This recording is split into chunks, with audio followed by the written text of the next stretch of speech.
ಚೆನ್ನಾಗಿ ಮಾಡಿದ್ರೆ ಸಾಕು ಆ ಪ್ರಥಮವಾಗಿ ಹೇಳ್ಬೋದು. ಇದು મોટો પ્રોબ્લેમ જેના શું થયું છે કે મારા પાસે તેના મેન્ટર્સ નથી મેનેજ કરવાનું. ઓકે મારા આખા કોન્ટેક્ટ્સ ના થ્રુ એ નવ મેન્ટર્સ ની જાસ્તી છે બિકોઝ હવે મેં કીધું છે ને એ લોકો આવી રહ્યા. Okay the thing is get to the goal to me away because it is kind of a favor, no? You asked a favor for that. Everybody is spending their own ticket and a hotel to come to Qatar for 5 days. The story. Okay. What happened is they might have people be supported. कोई happened actually. What happened is मैं अक्खा external लोगों ने ready करना था मैंने 2-3 Microsoft में लोगों ने भी बोला वैसे एक बंदा ने वाली बात थी ना तो he was going to platform Hyderabad मैं सवाल है कि सॉरी आती मैं रूम पे जा टेबल आप लोग टेबल सो गाइस अचानक से सनराइज के बंदे थे ना इन्होंने कालो फोन किया मैं आते मैं टेक्निकल लेक्चर आपका नहीं मैं लागू मुझे भी आवश्यक कोई नहीं कैसे आपके एक्साइटिंग से उनका पसंद आता है पता चल तो ये वो ग्रेट तो मैंने बोला कि एक काम कैसे बोले तो अभी से कैसे हमें सोचो कि राजा राजा आप कर चुके हैं और तो ये सारी काम तुम लोगों कंपनी तो मैंने बोली थी बट अपने मनी बचपन इन्वॉल्व करेंगे फिर मैं कंपनी को पे नहीं कर सकता मैं कभी इतनी कर सकती हूँ एक मीटर में पोस्ट निकलेस मैं पोस्ट में भी निकलेस के वो ईपैन में काम करे છે અને તું આવી રહ્યો છે અને સપોર્ટ કર તો હા બસ એ લોકોને તો ઘણું થઈ ગયું તો તે કંપની પૈસા આપે ના આવી ગયું तो ऑलरेडी मारा पास 9 जगह मैं रेडी किया ना करीब 4 जन ये 5 लोग ऑनलाइन बैठे थे 4 में से एक कैंसिल करो तो मैंने बोला देख फिर हम बुक वर्क करना भाई बात और तो अच्छा वाला काम में आया था आप मानते हैं क्या करो ना इतना वो भी तो एक के 2 वर्ड निकलेगा आज से आगे थोड़ा हमारा उसे कौन भी ओके बच्चा डिजाइन पाएंगे एक्चुअली से मतलब कटिंग में जैसे ये तो जैसे बट आज आप फाइन छिके एकदम एक करी तो नहीं कटते पर कट कर भी आने भी लैमिनेट नहीं करती ना खाली जो चुकी थी वो लाती हूं चल से हां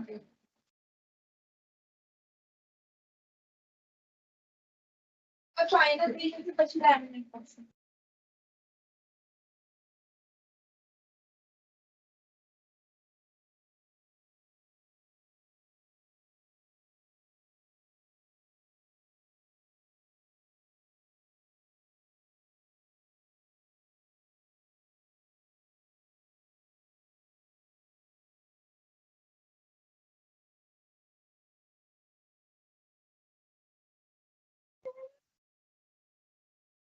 લાગી ગયું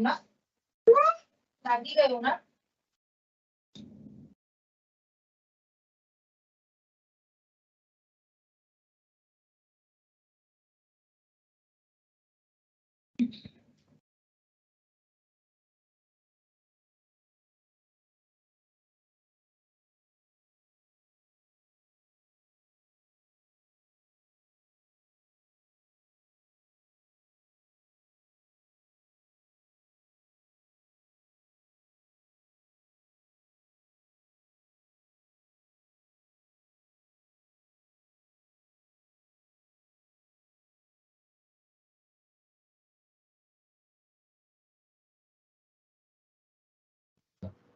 ليه؟ لا زوج كتيره جدا بعملها الحر وانك تضطر تحفظ ارقام تليفونات وخصوصيه هتضطر تضحي بيها وتستنى في الشارع وتتحرك مسافات عشان تعمل تليفون، 20,000 حاجه. سو ايفنشولي هتوصل للاجابه بتاعت انه ارخص احسن اسرع مش دايما اللي الكونسيومر عايزه. الكونسيومر ممكن يبقى عايز حاجات ثانيه كتيره، لكجري بقى وكونفينينس وسيرتن شيب. المهم ان انت تعرف الكونسيومر عايز ايه، مش مهم هو عايز ايه، المهم انت تعرف هو عايز ايه. الحاجه الثانيه، طيب عرفت هو عايز ايه، بسال نفسي هل انا هعرف انفذ ده ولا لا؟ انفذ ده قدره على التنفيذ انا هاخدها على 3 لايرز، هي طبعا اكبر من كده بس اختصارا يعني 3 لايرز. الحكومه بتسمح بده ولا لا؟ بلدك. التيم بتاعك بيعرف ينفذ ده ولا لا؟ مستوى التكنولوجيا عندك عامل ازاي، هتعرف تطبق ده تكنولوجيكي ولا لا؟ فده خلينا نقول القدره على التنفيذ اختصارا، ده اختصار يعني مخل للعلم بس يعني ايه عدوا. اخر حاجه بتكلم عليها هي فيزابيلتي، وبرضه هرجع اتكلم عليها ثاني وثالث ورابع لانه اجان فروم انفستمنت ستاند بوينت هبقى مضطر اركز عليها كتير. هي الحاجه دي جايبه همها ولا لا؟ الاكزامبل المشهور انا نفسي اتحرك مثلا من القاهره لاسكندريه، فانا عندي الديزاير، عندي الرغبه.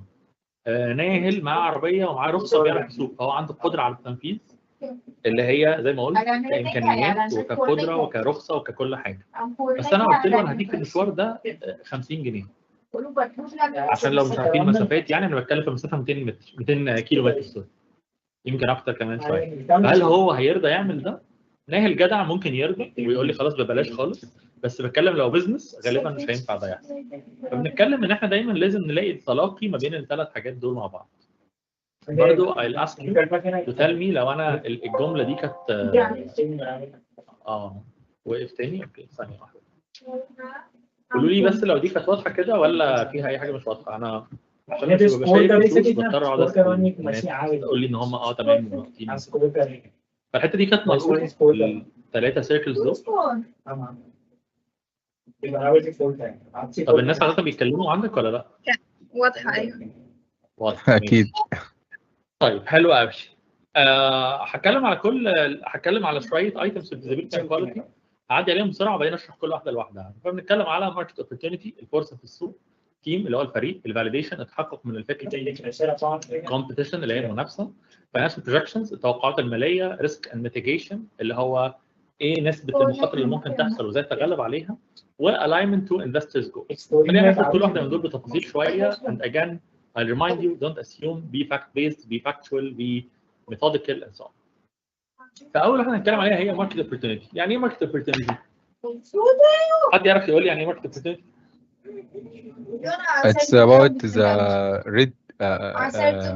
the blue ocean, not the red ocean. حلو قوي. يعني ايه طيب البلو اوشن والريد اوشن؟ You have to make your market or you can discover the opportunity. What I mean by opportunity here, يعني there are some needs for customers, so you have to work on these needs and fill it up with some business or some service, some products and services. ماشي حلو قوي. انا يعني there is some problems you have to solve. حلو قوي. ده اللي انا كنت بقول حاجه ان انت اصلا ما عامل ديفينيشن للبروبلم اريا، يعني مش لازم specific طبعا obviously في الاخر توصل specific problem. So انت have a problem area that you want to tackle and the specific target segment. برضو مش هبقى عارف لو اتكلمت في موضوع البيرسونا والتارجت ماركت ولا لا، بس اختصارا لو انتوا اتكلمتوا على بزنس موديل من شويه فاكيد اتكلمتوا على فكره الكاستمر سيجمنت. الحل اللي انت بتعمله والمشكله حتى اللي بتحاول تحلها بتتغير بيزد اون مين اللي يعني اللي بيتعرض ليها. فلو قلت مشكله الزحمه اثرها على عامل مختلف عن اثرها على طالب، مختلف عن اثرها على بزنس مان، مختلف عن اثرها على طلبه مدرسه، اجان مختلف حسب السيجمنت يعني. فهنا محتاج اول حاجه احدد البروبلم واحدد مين التارجت سيجمنت بتاعي واعمل حسبه. يعني ايه حسبه؟ يعني اشوف حاجه اسمها التام والسام والصم اللي هم حجم السوق الكلي، وبعدين السيرفيسبل ادريس والماركت، والصم اللي هو سيرفيسبل اوبتينبل ماركت. انا هعرف اخد كام في المية من السوق اللي انا ينفع فعلا عليه انا سيرفيس عليه. ومهم قوي هنا برضو افتكر رول اوف ثام كده، يعني رول اوف ثام سوري اسمها SADAM، بتقول عليها ساعات صدام بس هي SADAM. اختصارها يعني سريعا ان هي الماركت ده الاس الاولانيه معناها ان الماركت يبقى سبستانشال. يعني ايه سبستانشال؟ يعني كبير بالحجم الكافي ان انا اعرف اسيرفيس عليه. فلو انا رحت قلت انا هعمل مصنع للي ايديهم اطول شويه من بقيه جسمهم، في بروبلم وفي ماركت سيجمنت بس ما فيش حجم كافي من السوق ان انا اسرفيس عليه. So very important you have to quantify your market. تقول عدد الناس اللي في السوق ده سواء pocket size او market share او كده، محتاج الحاجات دي تبقى quantifiable يعني. And then you need to research the trends and growth potential of the industry. هل انت داخل على مرحله الماركت فيها بيعلى ولا الماركت فيها بيقع؟ فبتذكر لما مثلا في 2014 حد كان بيقول لي انا هعمل محل وافل. طيب وافل في مصر في 2014 كان خلاص، كان فعلا في 200,000 محل وافل تقريبا في الجمهوريه، بس دي مؤشر وحش مش مؤشر حلو، لان هو الرقم عالي وخلاص ما بقاش في مجال لناس جديده. عكس مثلا تيجي تقول لي انا هعمل دلوقتي اليومين دول، تقول لي انا هعمل جنراتيف اي اي بالعربي، في مجال الحاجه دي لسه بتطلع، ففي ماركت اوبورتيونيتي، في مجال ان انت تبقى واحد من البايونيرز في حاجه زي دي. دي اول واحده ماركت اوبورتيونيتي. ندخل على اللي بعدها. طبعا خلاص عرفنا الكلمه هتفضل تطلع بعد شويه، يعني كل شويه دونت اسيوم فخلاص اتعود عليها. تاني حاجه تيم، مهم قوي قوي قوي قوي قوي، وانا وقعت في الغلطه دي مرتين قبل ما اصلحها في المره الثالثه، انك ما تعملش شركه مع بس صحابك. مش مهم ان هم يبقوا صحابك ولا لا خالص، المهم ان هم يبقوا بيكملوك وان انتوا تكونوا بتكملوا بعض، والمهم ان كل واحد فيكم يبقى عنده relevant achievement واكسبرتيز واندستري نولج وسكسس يا ريت كمان في الحته بتاعته. جزء من الديو ديليجنس، جزء من الخدمات اللي احنا بنعملها في ريدي فور في سي هي خدمه اسمها ديو ديليجنس، ان احنا نعمل تحقق من قدره الشركه على تحقيق اهدافها. بنطلب سيفيهات الفاوندرز، فانت بتتعامل كفاوندر دلوقتي او ككو فاوندرز بتتعاملوا زيكم زي الموظفين بالظبط، من نظره وريني السي في بتاعك وانت عملت ايه في حياتك قبل كده. انا عارف انه ممكن حد يرد عليا يقول لي انا طالب لسه ما عنديش اي خبرات او انا لسه فريش جراد، بس يعني ستيل ممكن تكون في ال5 سنين اللي فاتوا عملت حاجات سواء على مستوى المدرسه، الجامعه، انشطه طلابيه، حاجه بره الجامعه خالص ولكن كنت بتعملها وانت بتدرس. كل ده ممكن يريليت لانت ليه احسن حد، او انتوا ليه كفريق احسن ناس ناخد من عندكم المنتج او الخدمه دي. So that's number 2 عشان اقيم لو الشركه دي ليها معنى. رقم 1 في مجال في السوق ولا لا. رقم 2 الفريق اخباره ايه. تاني حاجه طبعا هنا حد يقول لي ممكن دونت اسيوم ايه، دونت اسيوم تراست، دونت اسيوم ريلايبيليتي، دونت اسيوم حاجات كتيره قوي. ما تقولوش يقول صاحبي فمش هيخذلني، ما في يعني مش عاوز احكي قصص دلوقتي، بس ده اسامبشن كبير قوي برضه. بس ميك شور ان انت اللي هتشاركه حد فعلا worthy of trust worthy of المشاركه. طيب الحاجه الثالثه validation، ودي اعتقد is the mother of all not assuming، وانك تبقى كل حاجه بتعملها تبقى بتتاكد انها فعليا مظبوطه على الشعره. بمعنى مش على الشعره هنا بمعنى الميزان، بمعنى ان انت ادي تحققت منها. فاحنا بنعمل محطات طاقه في مغاغه واسوان. ليه مغاغه واسوان؟ والله انا حاسس ان في مجال هناك. دي اجابه. الاجابه الثانيه عشان 31 جيجا وات من الباور برودكشن هيحصل في المنطقه دي على مدار 5 سنين جايين بسبب الويند كوريدور في مغاغه المنيا وشرق غرب المنيا والسولار باور في اسوان. مين من الاجابتين دول مقنعه اكتر؟ الاجابه الاولانيه انا حاسس او انا شايف، ولا الاجابه اللي فيها سبب منطقي ولوجيكال وبرقم عشان هاخد القرار ده؟ انتوا لو مستثمرين هتقتنعوا اكتر بأنهي اجابه؟ with the study not the emotions. بالظبط. obviously الحاجه اللي ليها ارقام. الحاجه الثانيه I cannot debunk emotions، يعني لو انت حاسس انها حلوه انا مش هعرف اقول لك وانا حاسس انها وحشه، او هعرف اقول لك كده وهندخل في جدل البيزنطي ملوش لازمه. لكن انت تقول لي 31 جيجا وات هيتم تصدير، هيتم يعني البرودكشن بتاعهم في المنطقتين دول، انا هدخل على الناريه اللي هي هيئه الطاقه الجديده المتجدده واشوف الرقم ده حقيقي ولا لا، والاقي ان هو حقيقي فاقول الراجل ده عامل الهوم ورك بتاعه فاهم ودارس. الحاجه الثانيه لو بعمل حاجه بي تو سي، حاجه على مستوى الافراد يعني، فانا محتاج اتعلم ازاي اسال وانهي اسئله اللي اسالها. وتاني عشان الوقت قليل انصحكم تقروا كتابين. الكتاب الواحد من دول 60 ورقه فمش كبير خالص، كتاب اسمه ذا مام تيست وكتاب تاني اسمه توكينج تو هيومنز. او اقرا واحد فيهم، هما الاثنين قريبين من بعض كفكره يعني بس مهمين قوي. مهم انك تعرف تسال ازاي وتسال ايه عشان تعرف هتوصل اللي انت عايزه ولا لا كمعلومه وكتحقق من رغبه العميل فعليا في ان هو يشتري. يعني اجان في محاضره بحالها بنديها على الفاليديشن، فانا بس بذكر التايتل وانتوا اعملوا الهوم ورك بتاعكم في انتوا تدوروا اكتر يعني. احمد، ايوه انا اسف للمقاطعه. بيسالوك في الشات، ممكن تقول اسم الكتابين تاني بالراحه؟ ذا مام تيست، ده مام MOM يعني الام تيست. وانا مش شايف الشات، فلو في اي حاجه في الشات مهمه برضو بقول ليها.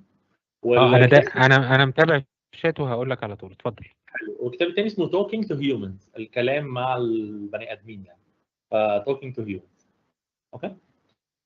طيب رقم 4 اتكلمنا عن فرصه في السوق، الفريق، الفاليديشن اللي انا عملته. اتكلم برضو على الكومبيتيشن، وفي 20 موديول اعمل بيه الكومبيتيشن، سواء كومبيتيشن ماتريكس او ان انا ابص بقى من بره خالص على الماكرو اناليسيز والكومبيتيتيف اناليسيز والبورتفوليو كورسز. اجين 20,000 موديول تعرف تستعملهم. I don't care which one you use. I care انك تبقى عارف مين المنافسين. واكبر اجابه غلط على مين المنافسين تقول ما حدش. دي اكبر اجابه غلط. حل من يعني سيناريو من اثنين: مين منافسينك؟ ما حدش، يا انت مش مذاكر، يا المنتج بتاعك ملوش لازمه. مفيش حل تاني بجد، ملهاش تالت يعني. يا انت مش مذاكر فمش عارف ان ليك منافس، لان لو الحاجه اللي انت تعملها بتحل مشكله، ما ده اتفقنا من الاول صح انك بتحل مشكله. فلو انت بتحل مشكله اذا ليك منافس. العميل بتاعك بيحل مشكلته بطريقه ثانيه، حتى لو طريقه بدائيه. بمعنى لو انا قلت انا هعمل موبايل، فحد جه قال لي انت مين المنافس؟ انا بتكلم انا اول حد يعمل موبايل في الحياه في الكوكب كله يعني، او انا هنري فورد اول حد يعمل عربيه، فقال لي مين منافسينك؟ فقلت له ما حدش. يا انا مش مذاكر، يا اما انا مش فاهم انه العميل بتاعي بيستعمل الحصان والعربيه اللي بيجرها حصان وادوات اخرى عشان يتحرك. فالمنافس بتاعي مش اللي بيعمل بالظبط ايدنتيكلي نفس الحاجه، بس اي حد بيستعمل سولوشن بيحل بيها نفس المشكله اللي انا بحلها.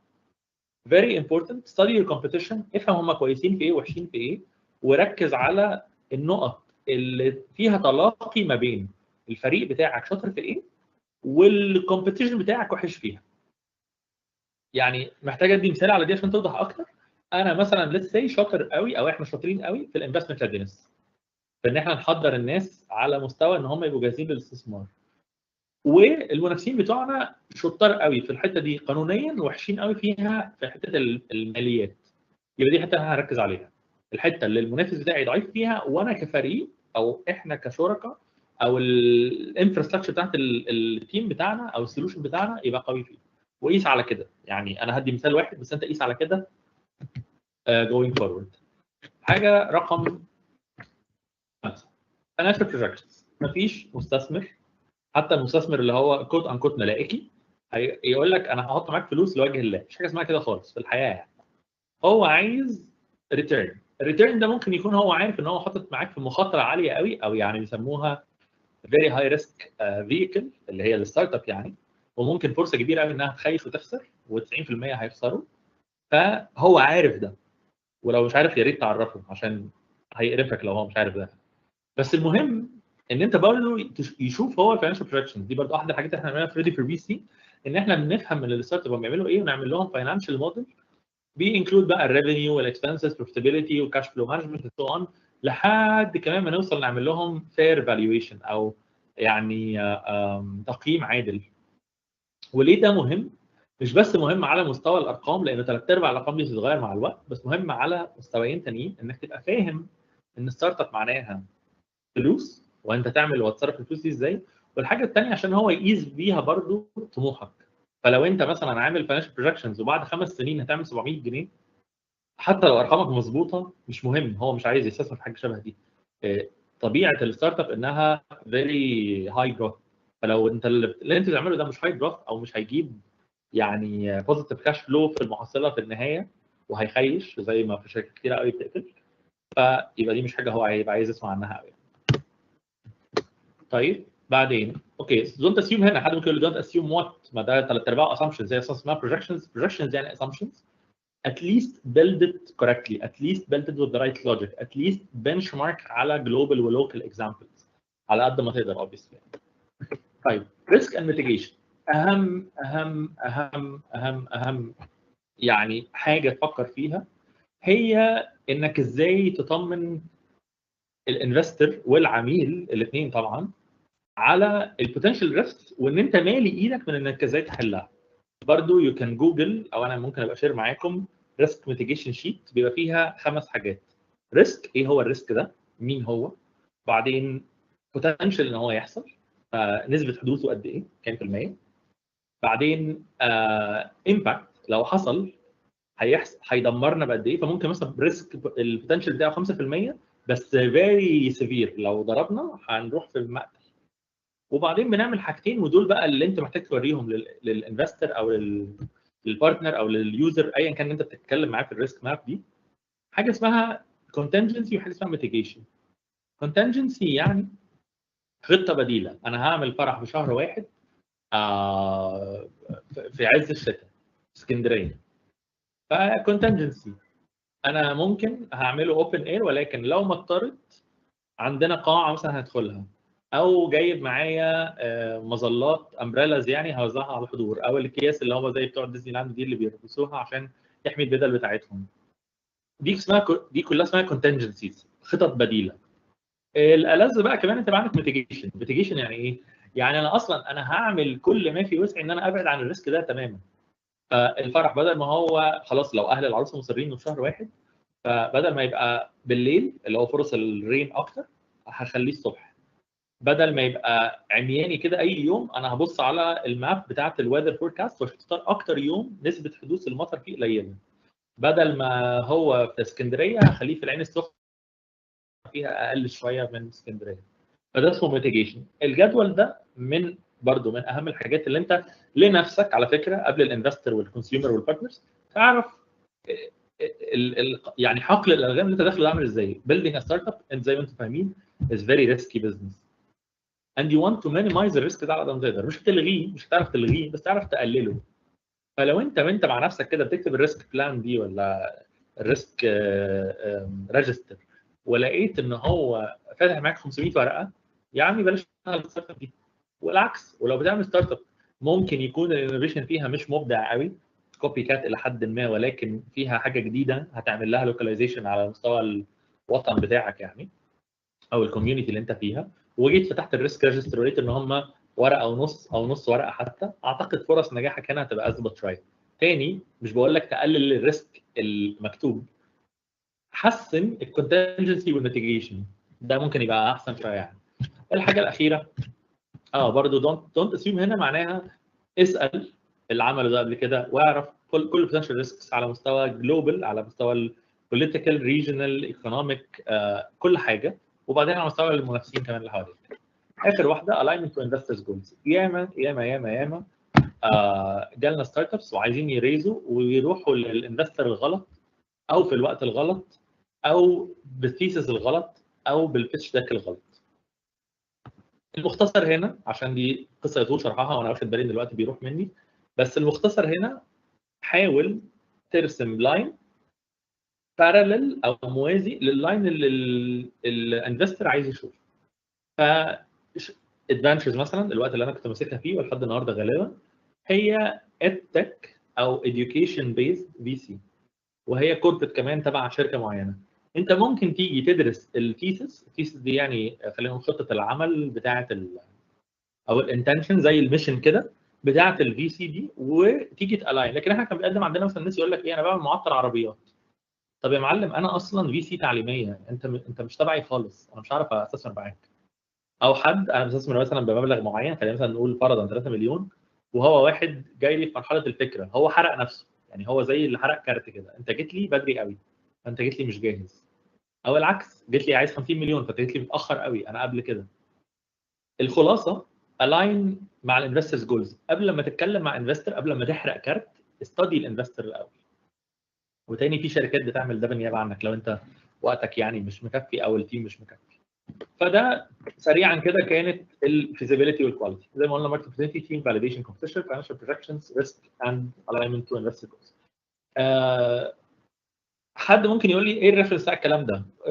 خبراتي الشخصيه ولفي حوالين البني ادمين والستارت ابس والناس وبس، ما عنديش ريفرنس كتابي يعني. الحته دي على الاقل في ريفرنس كتب حاجات ثانيه كتيره، بس الحته دي ده مما قرأ وسمع وشاهد يعني. طيب ندخل على الحته الثانيه value proposition and competitive advantage. ده برضو زي ما انتم لسه واخدين من شويه بحر من العلم. انا هحط المختصر بتاعه وبعدين ممكن تقروا كل واحده من دول بتفاصيلها اكتر بكتير يعني. value proposition اول حاجه محتاج تعملها انك تعمل clear and unique value proposition. ثلاجه معينه كده بحكي عليها بقالي كذا سنه لانها بالنسبه لي عبقريه. هو بيتكلم على المشكله اللي هو بيحلها ان الاكل بيبوظ. الحل ايه؟ ثلاجه. الكومبيتيتيف ادفانتج والفاليو بروبوزيشن بتاعته انها جواها كيو ار كود بينظم الاكل. اول ما تقفل باب الثلاجه كده بينظم الاكل ويطلع الحاجه النيرنج اكسبايري او اللي قربت تبوظ بيطلعها قدام. وهتقولوا لي يا احمد ما انا ماما هتبوظ السيستم ده ولا هتحط حله المحشي فما عليهاش كيو ار كود.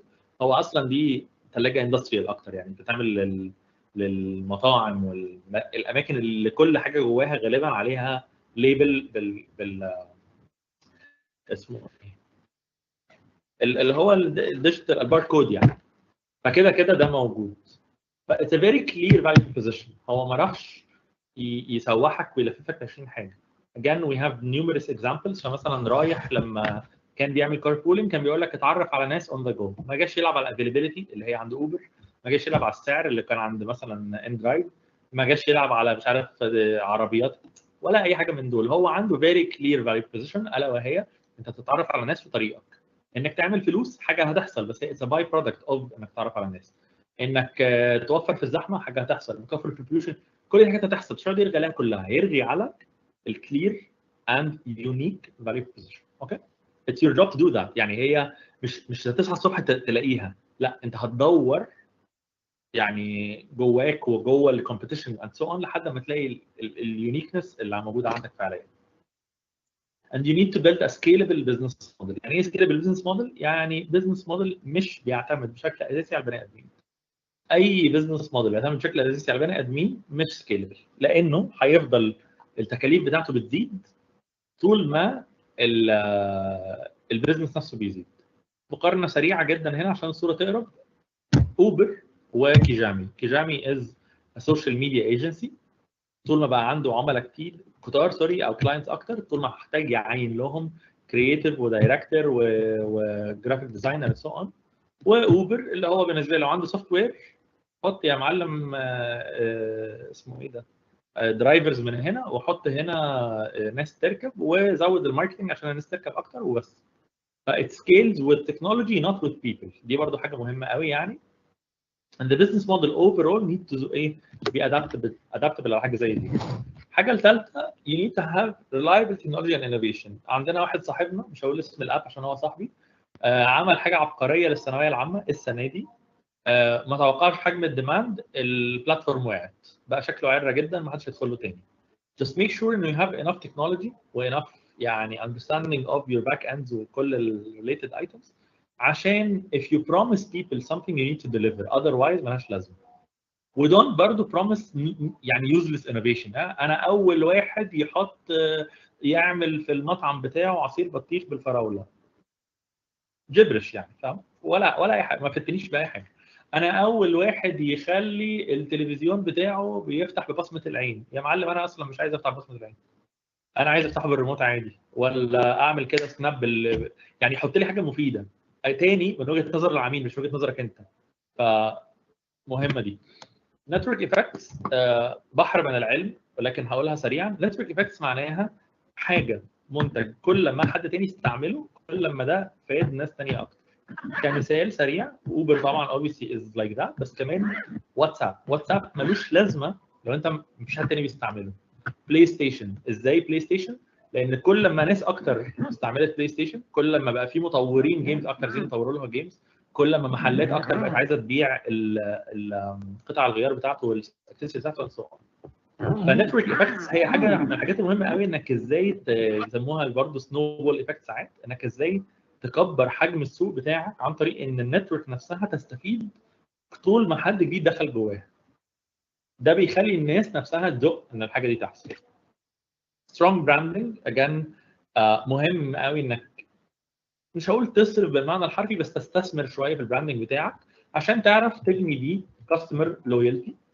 واللويالتي ليها انواع كثيره منها الحاجه اسمها الراشنال لويالتي اللي هي اشتري 13 مره ولا 14 ببلاش او بري باينج او مينتنس، حاجات كتير قوي يعني. وفي حاجه اسمها سايكولوجيكال لويالتي، اللي هو انا لويال لابل الله اعلم ليه، شيبرد بقى ريليشن شيب، او حاول افتكر الانواع، هم كتير قوي، بس انا عايز اقول ان هم في الاساس نوعين، يا اما فيزيكال او راشونال، يا اما انتانجبل او سايكولوجيكال. فالبراندنج بيشتغل اكتر شويه على السايكولوجيكال، وانت هتشتغل بقى بالكونسيومر ريتنشن بروجرام بتاعتك على الحاجات الراشونال اكتر. and then you need to move forward لحاجه اسمها operational efficiency and automation.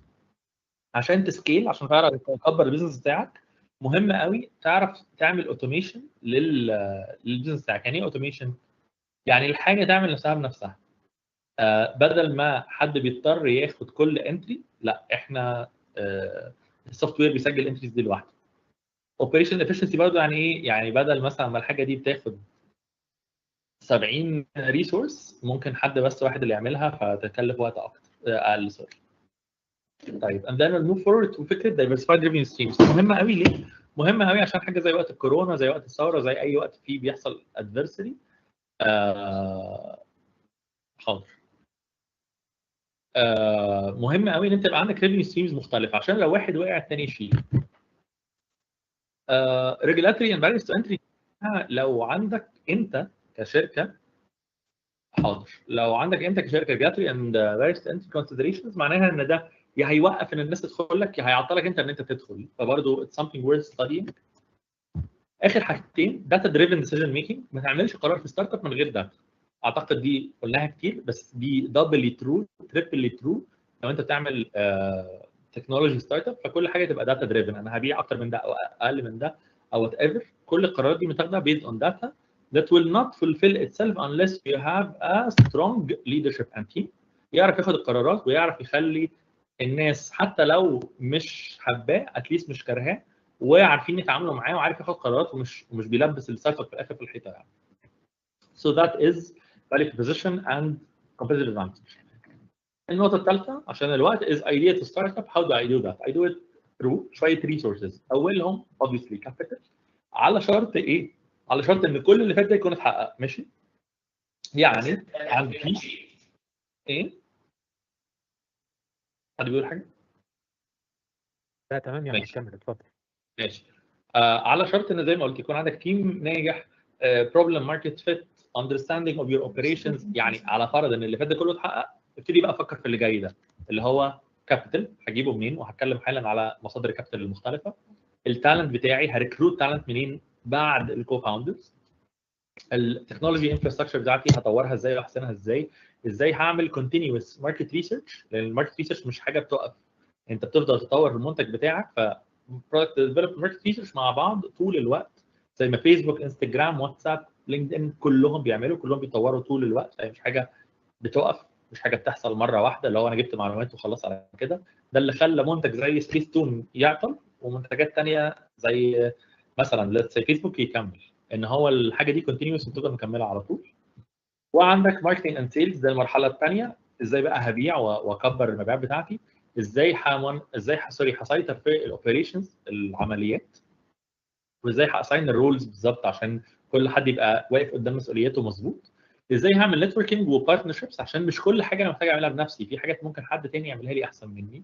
فبرضه how to ensure انه I'm affecting او effecting the right partnerships and making sure ان هم بيعملوا كل حاجه ممكنه عشان المنتج بتاعي يبقى طالع مظبوط للعميل بتاعي، وانا في نفس الوقت فايدهم whether بشكل مونتري او otherwise. اكزامبل سريع، يعني كان في حد لسه عنده شركه كده اسمها، مش مهم اسمها، بس حاجه بتعمل كوتشنج، يعني عامل شراكه مع في سي. الفي سي واخده فيزيبيليتي اللي هي كوميونيكيشن، او فيزيبيليتي اللي هي بمعنى رؤيه مش الفيزيبيليتي يعني، وهو واخد ان هم يعملوا الحاجه دي ببلاش. فنتوركينج وشراكه ناجحه. عندك برضو ليبتون ايس تي، منتج بيبسي اللي بتصنعه، فكحاجه ساقعه هي اللي بتعمله وهي اللي بتصنعه وهي اللي بتوزعه كمان على التشيك، بينما ليبتون اللي هي يوني ليفر يعني هي اللي بتدي لهم الفليفر والبراند. برضو اكزامبل تاني لشراكه ناجحه. ف you need to really think about all the potential partners ومين منهم اللي ينفع يدخل معاك ويكمل معاك الطريق ده. You will have to have customer support and retention in place، عشان لو حد زي مثلا قطع خدمه بعد ما بقى له 17 سنه بيستخدمها، ما الاقيش ان الشركه مش فارق لها، ولا ان شركه ثانيه جاي تاخدني كده على الجاهز وخلاص بعد ما انا فاتورتي بقت كبيره قوي. لو الصح ان يبقى فيه سبورت مظبوط وريتنشن، واللي هو انت بقالك 19 سنه معانا، انت ممكن نضحي بسنه بحالها من البروفيت مش مشكله، المهم ان انت ترجع لنا تاني لان انت عميل لويال واحنا اسأنا المعامله معاك الفتره اللي فاتت دي. فده حاجه من اللي بتقوم او توقع ستارت ابس في المستقبل. And startups, as I mentioned numerous times, it's all about money. حتى if you think you have impact ده مهم طبعا، بس impact without money will be meaningless. فلازم يبقى عندك financial management system وناس مسؤوله عن ده. طبعا حاجه اسمها compliance اللي هو ازاي تتاكد ان كل حاجه ماشيه in place بشكل مظبوط. تاني كل تايتل من دول اذا يعني بحر of علم of its own. فيعني انا بس بدي تايتل وهسيبكم انتوا تغوصوا اكتر يعني. And then you need to have a scaling strategy and think ازاي هتعرف تكبر الشركه دي بشكل سيستماتيك مش بشكل عشوائي. مش اللي هو احنا في بلوجر كتب علينا فالموضوع كبر، لا، احنا ازاي بشكل مظبوط. لانه على فكره بلوجر كتب عليك دي ساعات ممكن تبقى برضه مدمره جدا، ما عندكش حجم الامكانيات اللي يكفي كل الديماند اللي هيجي لك مره واحده، فالناس تبتدي تقول على البلوجر ده ان هو اصلا مرتشي ونصاب وبس بيقول كده عشان انتوا دفعتوا له فلوس وانتوا ما دفعتوش ولا حاجه ولا عندكم الامكانيات. فاجان you have to have a proper scaling strategy in place عشان تعرفوا تظبطوا بيها القصه دي. اخر حاجه الستارت اب فاندنج لايف سايكل. الستارت اب ممكن تجيب فلوس منين ما دام انت من شويه قلت لنا ان الكابيتال مهم. فهنتكلم سريعا عن مصادر الفاندنج اللي هي ان سيكونس ان واي. اول حاجه عندنا اسمها تريبل اف اللي هي فريندز فاميلي اند فولز. ده اللي هو الصحاب والعيله واي حد طيب يعني. and I can برضه give you a link كده بتاع حلقه الستارت اب بتاعت الدحيح كنا كاتبين فيها نفس اللي انا هحكي لكم حالا ده. يو انكوبيترز اللي هم حاضنات الاعمال. حاضر. and then you move forward to accelerators اللي هي مسرعات الاعمال. الاثنين بياخدوا نسب من الشركه بتاعتك بس بيدوك مبالغ ابسط شويه. انجل نتوركس احنا بنبتدي نتكلم هنا بقى على فلوس اكتر شويه. هتبقى داخل مثلا في منظمه زي اي سي انجلز سكاي انجلز اند سو اون، هتطلع منها على حاجه اسمها في سي. في سي يعني فينتشر كابيتال فيرم. عندك برضو many such as Endure, Algebra, Averos and so on. المرحله اللي بعدها اسمها بي اي Private Equity Funds. دي قليله شويه في مصر، اتكلم بقى هنا على ملايين الدولارات. وعايز اقول لكم ساعات في شركات بتبقى عايزه تريز فاندنج من بي اي ومش بتلاقي، فتقوم تلم من مثلا 17 في سي عشان تلم المبلغ اللي هي عايزاه في الاخر يعني. فاند ريزنج از ا تاف جيم، اتس نوت ان ايزي جيم، بس ده موضوع ثاني. واخر حاجه اسمها الاي بي او اللي هي انيشال بابليك اوفرنج، اللي هي زي مثلا ما سويفل عملت في ناسداك في نيويورك، او زي ما فوري عملت لما طرحت في البورصه هنا في مصر. في تو اذر سورسز، واحد منهم بحبه والثاني مش بحبه قوي. الاولاني اسمه جرانتس اللي هي المنح زي من الحكومه او المسابقات او كده. والاساسي اصلا اللي انت من غيره ما تسواش مع احترامي طبعا او احنا كلنا يعني هو الريفينيوز. بس ask yourself how can I make revenues. انت you will make money عشان الانفستر عايز يديك فلوس عشان تسكيل، بس لو بتاخد فلوس عشان تسرفايف دي مشكله كبيره قوي. So to recap احنا اتكلمنا عن 4 حاجات. انا كنت طبعا لو كان عندي وقت كنت اتكلم عن النيدز، كنت اقول دايما خلي ده اللي قصاد عينك دايما، احتياجات الناس. دي الحاجه الوحيده اللي انت لو فضلت مركز عليها عمرك ما هتخسر، اللي هي العميل محتاج ايه. كنت هدي ابيت اوف اكزامبلز على تطور الاحتياجات. الاحتياج هنا في كل الصور دي ان العميل مش عايز يجي له فار في البيت. الاحتياج في كل الصور دي ان العميل عايز يوصل له انترنت. الاحتياج في كل الصور دي ان العميل عايز يخزن معلومه. فالاحتياج واحد ما بيتغيرش قوي، الفورم بتاعه هو اللي بيتغير. وانت لو بقيت بروجريسيف وبقيت انوفيتيف هتعرف تكسب اسرع بكتير يعني. وده اللي خلى طبعا حاجه زي نوكيا تخيش في الحيطه ويقولوا عليها وات ويست بعد ما كانت هي ماركت ليدر، لانها وقفت انها تبص على الاحتياج وابتدت تعمل حاجات ثانيه، ورفضوا فكره السمارت فونز اللي هي النهارده بقت بتدومينيت العالم يعني. تمام. That's everything.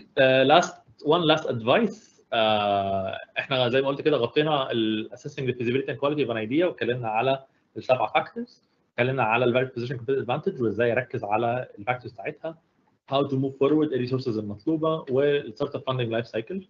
اخر نصيحه دايما هتبقى don't assume be factual. ابني قراراتك على ارقام وحاجات حقيقيه مش على احساسك وخبراتك السابقه فقط يعني. انا عارف ان الوقت قليل. again I usually do this on a much longer time scale. بس this is my email address. You can find me برضه on LinkedIn.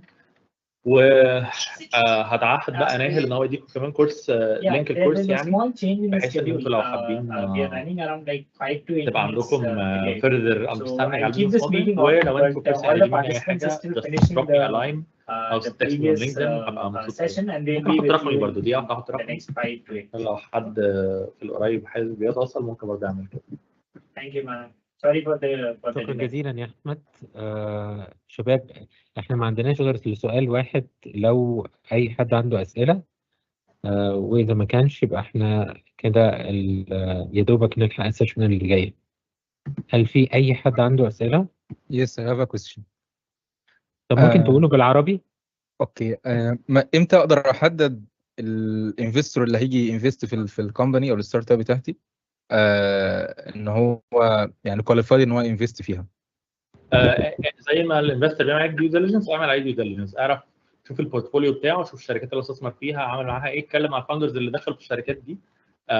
كل دي اجراءات محتاج انت تعملها او تفوض حد انه يعملها عشان تعرف لو هو انفستور وورث وايل ولا لا.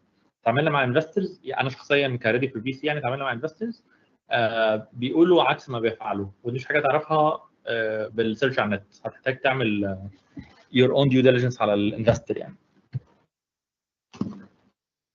اوكي، ثانك يو. حلو. طيب عندنا وقت برضو لسؤال اخير لو فيه.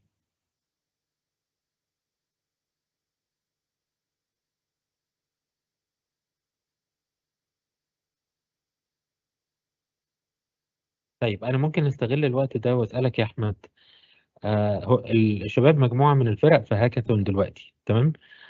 تنصحهم ايه النصيحه رقم واحد عشان لو هو اي حد فيهم بيفكر يفوز لازم يعملها من دلوقتي؟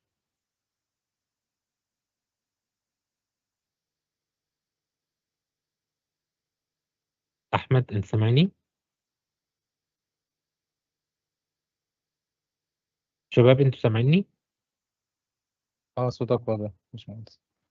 سامعين. فقدنا.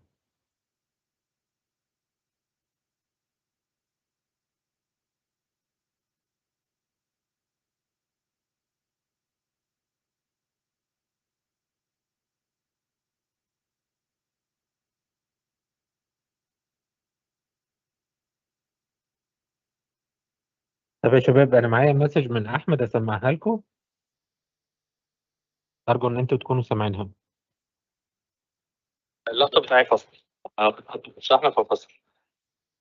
لو في وقت هرجع، لو لا اديهم رقمي. لو عايز نجيلك مرة تانية في آخر اليوم بكرة just Q&A session ممكن نعمل كده. اوكي سمعتوها؟ زي الفل. طيب في حاجة بس، احنا فورا هنروح للسيشن الثانية، تمام؟ ولو سمحتوا بلغوا باقي اعضاء الفريق بتاعكم ان انا في السيشن اللي جاي ان شاء الله هاخد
cannot help.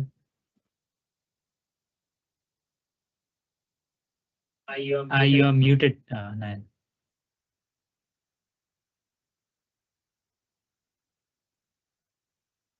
How are you, Hatem? I'm good. How are you? I'm fine. Mahnur is here. Yes, Ivan is here. Well, And Eva is here. And Faisal.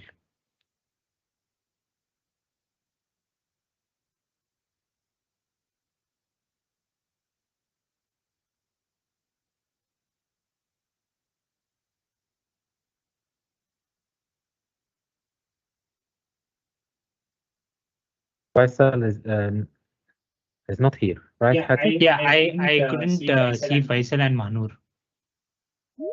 لا Mahnur, it's okay. Okay. Yeah, I couldn't see Faisal in the participants list.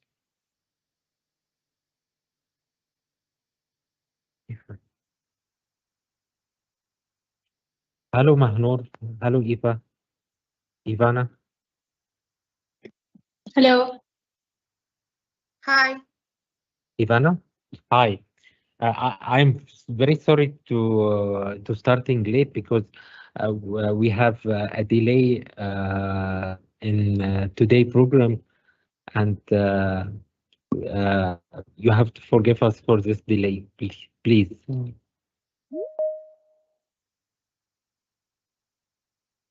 Don't worry, it's okay.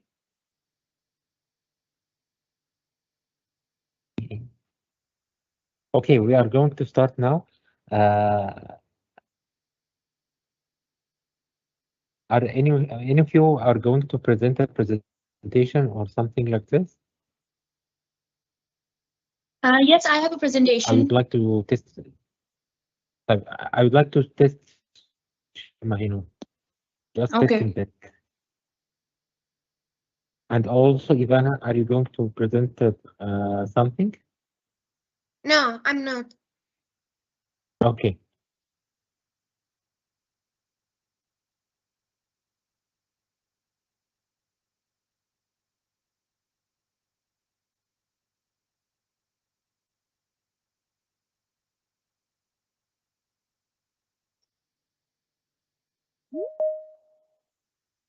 Mahnur, Yes, I'm just setting it up.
anyway, Mahnur, you did send you sent me your presentation, right?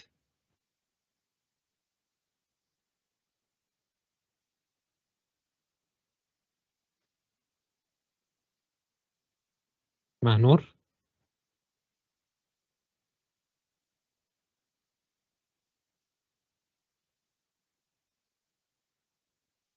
Mahnur?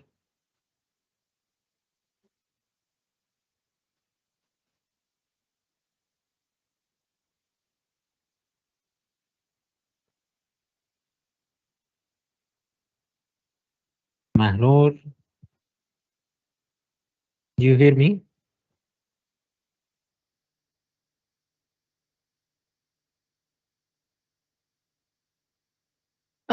Yes, I can hear you. Okay, fine. I will present your presentation from my side. It's okay? Okay. Yeah, that will be great. Okay. Thank you. Thank you very much. Now we have Faisal with us. Okay, it is the time to start now. Okay. Welcome everybody to the last session today for the day 4 of our online bootcamp. The session today, this session entitled "How to Ensure Your Startup Compliant with the Business Integrity Standard," and we have a very great 3 speakers from the UNODC Global Ethics Ambassadors Program. Faisal Abadi, he is a student from studying at Didan Kimatsi University of Technology. And we have also Ivana, he is also a student from Mexico. And we have finally Mahinur Ahmed, he is also a student in public health from Pakistan. Welcome all of you, and as we agreed before, we are going to start with Faisal, then Ivana, and ending with Mahinur. Floor is yours, Faisal.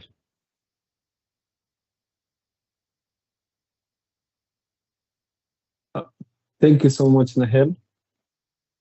Assalamu alaikum and good evening, ladies and gentlemen. My name is Faisal Abdi Hassan. I'm from Kenya. I'm also a student at Dedan Kimathi University of Technology.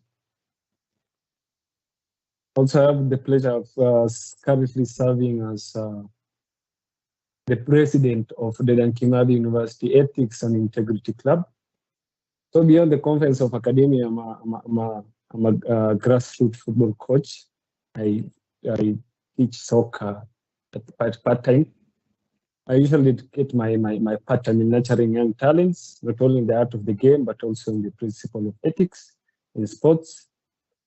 As an embodiment of integrity, I've emerged as a passionate ethics ambassador here in Kenya, actually contributing to the ongoing battle against corruption.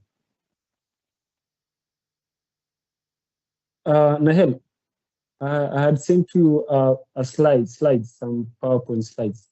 I don't know if you got them on your email. Okay, I'm going to check.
Faisal, are you there?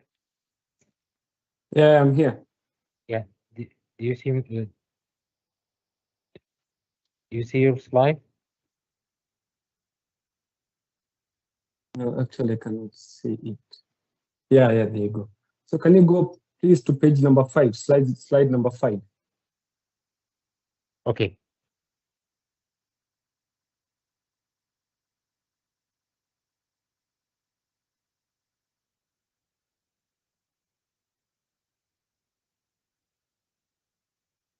No, yeah, stay there, please. Slide number 3, please. Up. This one? No, up one. Before this one. Yes. Yeah, that one. Perfect. Thank you so much, Nahel. Thank you again. So I had provided a perfect example that is an admiration for Kenyans and hopefully for everyone. So there's a telecommunication company here in Kenya called Safaricom Limited. They have a very amazing startup example.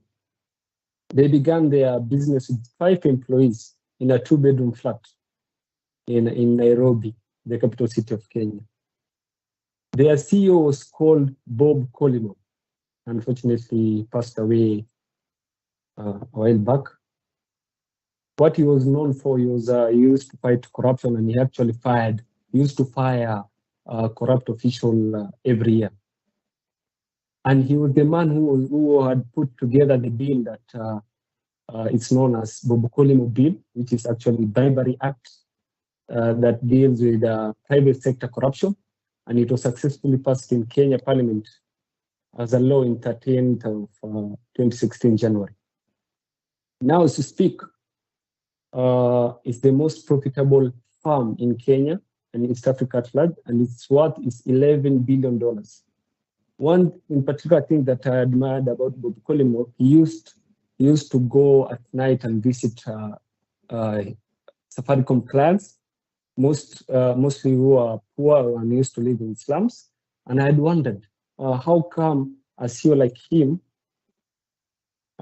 usually goes out of the confines or the protection of big buildings and go and visit customers? So that's one of the integrity points that I had figured. Slide number 5, please.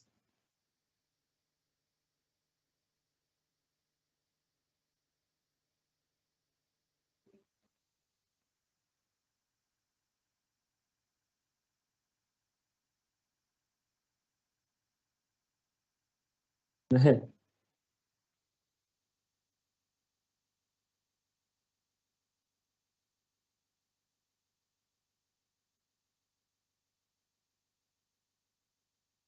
Yeah, okay. Hello, Nahel, can you go to slide number 5, please?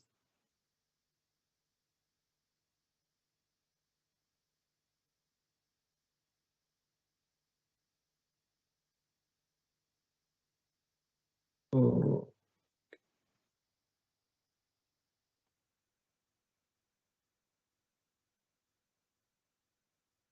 So if we continue, I don't know if Nahel can hear me. Nahel?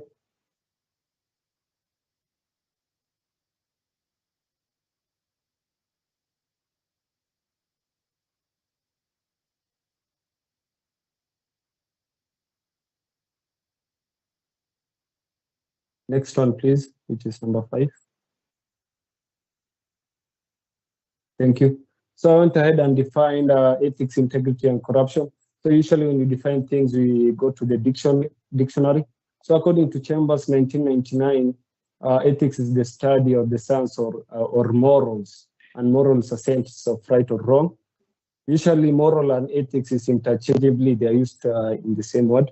Integrity, according to the same dictionary, is defined as strict adherence to moral values and principles.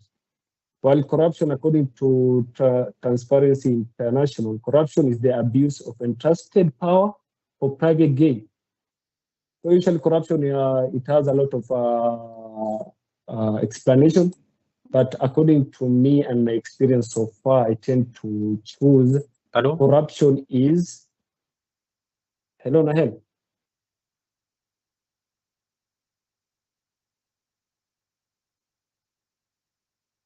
Yes, Nahel, can you guys hear me? Yes, go ahead. I'm sorry. All right, thank you. Oh, it's okay. So according to my perspective, corruption is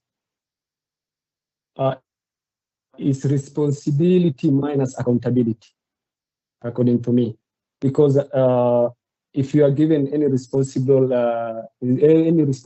and you are not accountable, actually, in my book of definitions, you are corrupt. For example, if your teacher gave you a homework and you did not complete the homework or assignment or take away cut, you are technically corrupt. Next slide, please. So in ethics, there are school of thoughts. which is theory. So I went ahead and connected this school of thoughts to practical example for easy understanding. For instance, in a scenario where two innovators want to build a charity website to support flood victims, a utilitarian, which is a school of thoughts in ethics, will claim it is the right thing to do because the consequences are good and it helps in helping the society and the members of the society. While a deontologist will say it's a good thing to do because as human beings, it's our duty to help others.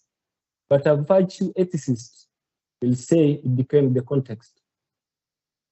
What if those two innovators, they created that platform to be famous or to squander people money or to scam people, to scam others? Is that really virtuous? I don't think so. Next page, please. No, previous one. Number 7, slide number 7.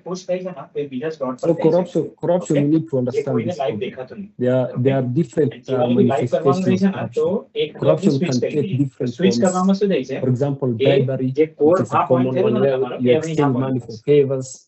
Embezzlement, which usually happens to the political class where they take public funds, which is was supposed to go to infrastructure.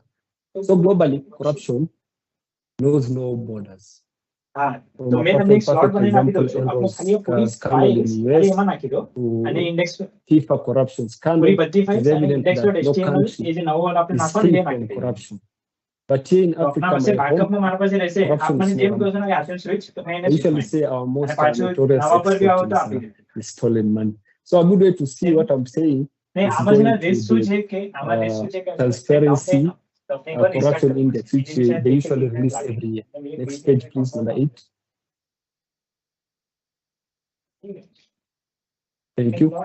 As you can see from the image, you see the whole of Africa, unfortunately. As you can see in Africa, there are countries which are at the bottom line. That's my homeland. According to Transparency International, the same firm, out of 10 most corrupt countries in the globe, 6 are from Africa, which is really saddening. And an interesting fact also is, here in Africa, it's estimated we are losing an unbelievable $88.6 billion each year.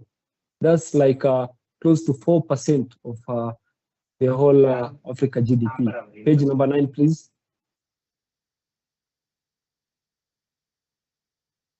Thank you. So one may ask, what's the importance of integrity or ethics nowadays? So I've had more than once that the society you're currently living in is immoral and lacks ethics. So from a sociological perspective, there was a study done by Darren Moreland and Ita Widows. They surveyed global ethics from around the world from 2005 to 2015. So according to this scientist, in the beginning of 2005, people were optimistic that ethics can solve issues like poverty. But after the financial crisis, people were less motivated. And that lack of motivation led to an ethical society. And if you go to a scientific perspective, Alex Rosenberg, who is a famous scientist, wrote a book, and he dedicated the whole of chapter 5 and 6, arguing how science erases morality and ethics from reality. Basically, he was saying that ethics doesn't exist. Next page, please. Thank you. P1, V3 use करते So yes, as you can see from, there are some people, according to the sociological perspective and philosophical and scientific consideration that I've just mentioned, notwithstanding, I think, according to my own view, ethics plays a huge role in people's lives. And I don't believe ethics is dead. What I believe in is ethics is timeless and cultural. You can find people, for example, in the Gulf, they are politically upright in the West, in the Asia country. And my religion, which is Islam, actually I believe it's an ethical tradition. And what's interesting, I did my own research. For example, one can say, I don't believe in ethics. I do what I do. I do what's best for me. That's actually an ethical theory. It's called ethical egoism, which means if you do what is best for yourself, then that is actually morally good. And so we go ahead and look at relevance of integrity today. So integrity is a complex thing. You can write all these rules, but certain things are beyond rules. For example, integrity is more than an alphabetical concept. It requires person embodying it and going above and beyond. It must be elevated from the constitution. For example, as in Kenya, we have chapter 6, which is dedicated to integrity. For that, you have to have enabling attitude. You must be willing to accept integrity rather than enabling laws. In an ideal world, lying or stealing is a moral wrong, and our parents they have taught us not to cheat or lie. Sometimes with the warning of both earthly and heavenly consequences. And constitutions, which are prone to guide the adults of their written rules of engagement with each other. For example, a leader cannot make a false promise, because if they do, they are following the integrity test. If that leader is a child, they enforce the consequences of cheating and stealing, which to a decent parent is a punishable offense. Next page, please. Thank you. So we need to link ethics, integrity, and corruption. How do they mix or meet? So it's important for everyone to embody ethical practice by promoting integrity, honesty especially, and responsibility among everyone as an individual, as a person, and collective as a society to prevent corruption.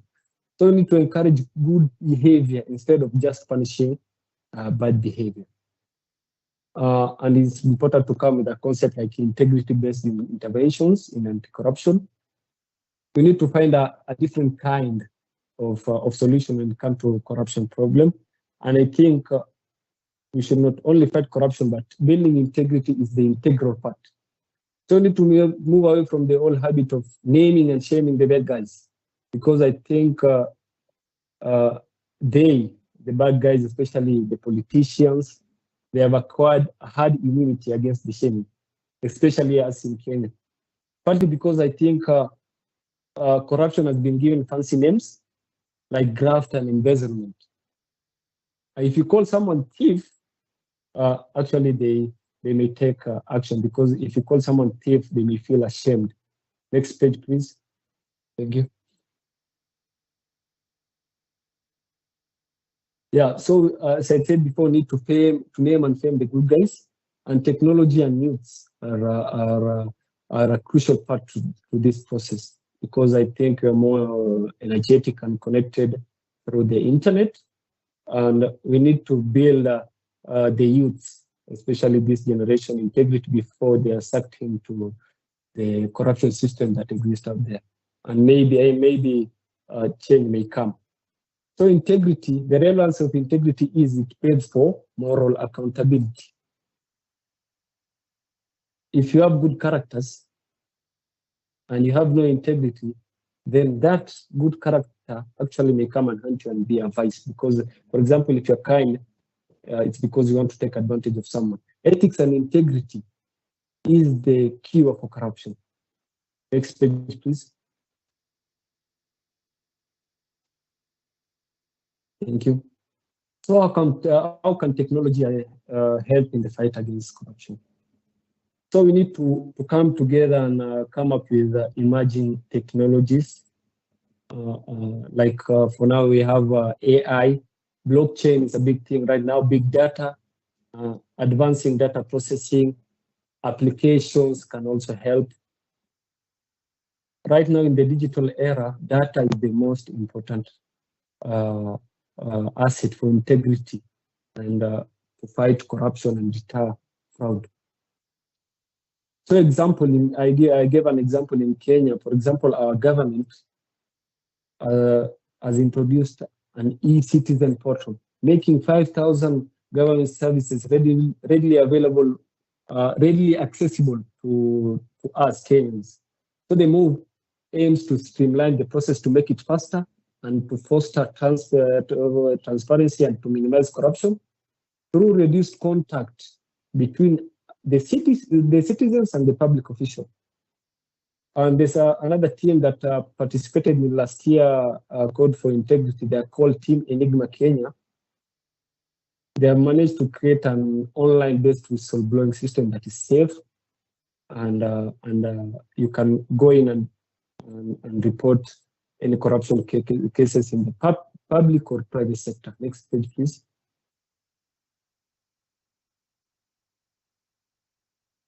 Thank you. Faisal, Yes. could you please move fast somehow? All right. Thank you. So next page, go to page number 16. This one I'm just saying.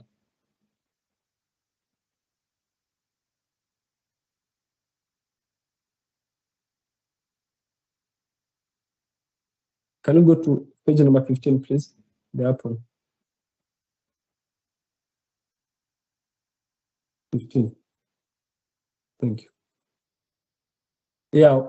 So what about technology for integrity and the advantages for SMEs? So a mix of action of harnessing the data. For example, as we speak, we are transitioning to cashless transactions, and it's important because cash is one of the methods of fraud. People use to commit fraud, money laundering, and other corruption activities. So if they are done digitally, it deter these things. Next page, please.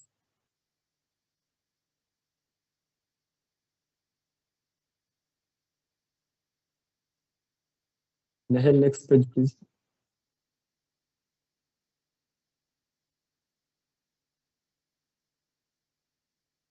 Sorry, Faisal, which page number?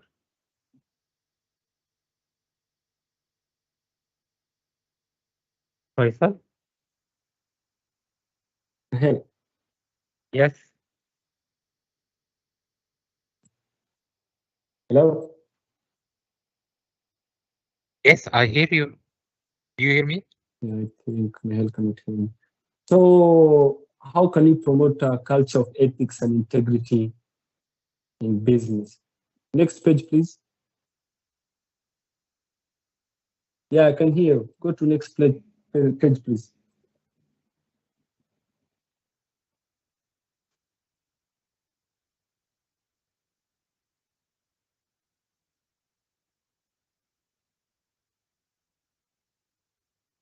Nahel. Okay.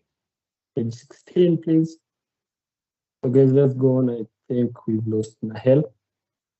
So how can we promote the culture of ethics and integrity in the SMEs? First thing we need is code of ethics and next page, please.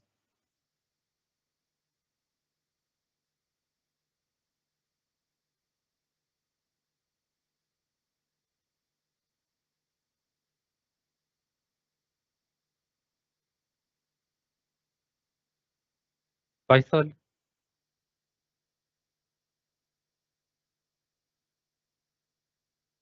Okay, let's go on. Yes, Nahel. Go to the next page, please. Can you hear me, Nahel? Yes. Yes, I hear you. Which page number? The page number, please.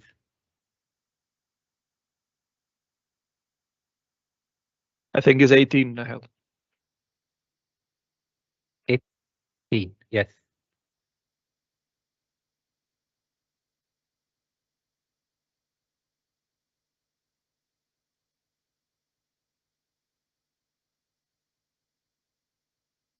Faisal?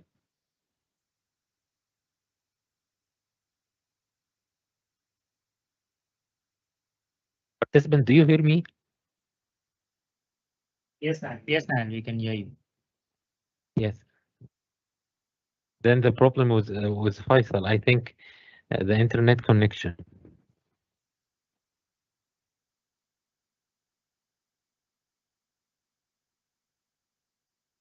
Faisal?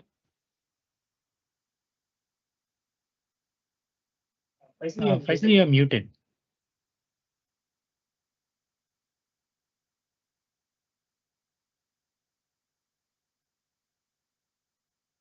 Faisal, you are muted.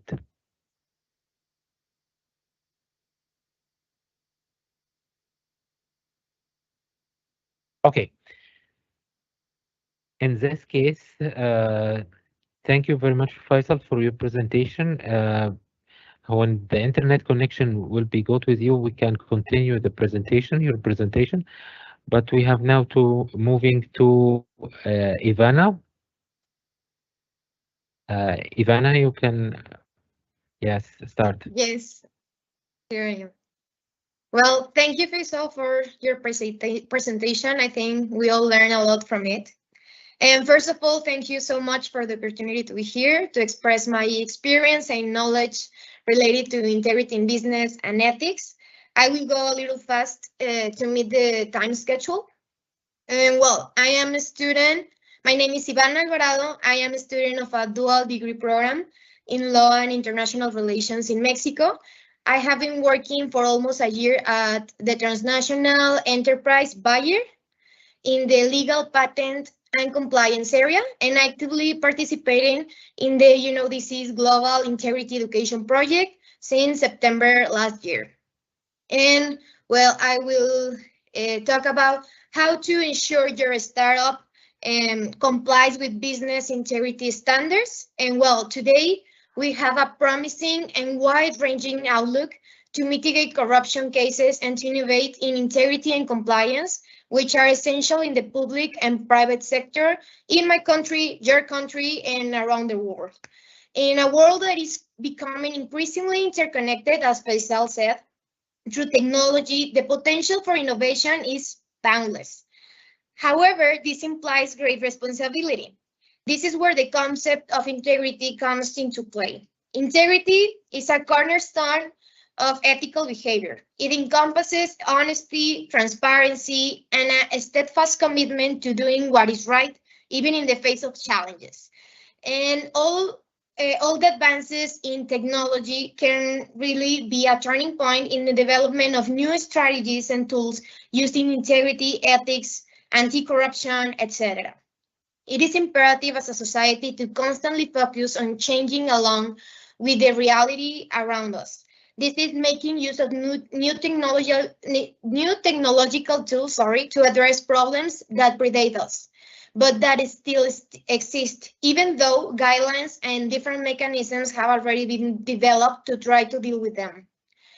I currently work at Bayer, a transnational pharmaceutical company in the legal patents and compliance area, and above all, my main activities rely on compliance, where I am in charge of reviewing compliance with the rules and policies that exist in Bayer. And in my experience, it has been a very challenging job, and it has made me realize that the work that needs to be done in a company in terms of integrity, as well as to rethink the things that are already implemented and that look very good in a policy or a regulation, but in practice do not really work. In addition, this job has helped me to reinforce the ideas and I had about how to ensure that a startup complies with business integrity standards. And many times, since I work with the UNODC, I have had the opportunity to share the ideas with colleagues from other countries, and this has contributed a lot with my perspective of what is necessary to ensure integrity in a company and how that integrity can go beyond the work. Corruption is a poison that is responsible for knocking over the first domino and is enough to trigger many problems. I would even go so far as to say that it is such a common and normalized practice that we justify many other things, such as, for example, thinking that you cannot act fully because following due process instead of taking a bribe makes you not progress and not succeed. And in this way, we constantly justify our unethical behavior. In a company, the risk of corruption and unethical practices present themselves in many ways. That is why ensuring that your startup complies with business integrity standards is crucial for building trust, maintaining a positive reputation, etc. And to ensure this, it is necessary to count with some essential elements, such as, first, it is necessary to have a strong ethical culture through a commitment from the top of the chain of hierarchy, because this causes inspirations to the workers. Also, there should be codes of ethics and conduct with the main principles and values your company has and the consequences for unethical behaviors. But it goes beyond of just having these codes, because what it is most important is that everybody understand them and the reason to be. And I put a lot of emphasis on conveying the idea of why, because it is human nature to try to understand things and know the common thread rather than just learning for the sake of learning, because it guarantees you that you will not remember things. In corruption issues, it is important to know the impact it has, not only for the company we work for, but also in our daily life, our family, and the society outside the place where we work. And I will include in this point the necessity of constant training, in which we can know for sure that employees know and understands the codes and policies. Second one is you need transparency in all processes, seeing the process to hire someone as to financial practices, rules, and third parties, etc. And when I say processes, I talk about internal and external processes, like the ones of the third parties and etc. Along with that, along with what I just said, you need to have well-defined standards to start relations with third parties, such as researching partners, suppliers, vendors, etc., in order to ensure that they are as committed as the company are to integrity. In my experience in the company I work, we need to classify the third parties we work with, because we have rules for example, healthcare personnel different to the rules applied to the government publishing officers, etc. We have to have some specific rules for the people we are working with. And of course, as a fourth point, I will talk about regulatory systems, using all the tools available as technology, a compliance officers or a committee, a compliance committee, etc., to constantly monitor the applications of law and regulation. In addition, it is necessary to keep us updated about the international, national, even local regulations to apply them to our company. And then we need to have a good whistleblowing system. These systems need to be safe and confidential to report any unethical situation without any fear of retaliation. And I think this is very important. And the next point is continued improvements through open feedback channels and to collaborate with third parties as suppliers and other business partners, as well as with other business, aim to develop integrity networks and integrity-related forums to share ideas to keep us updated.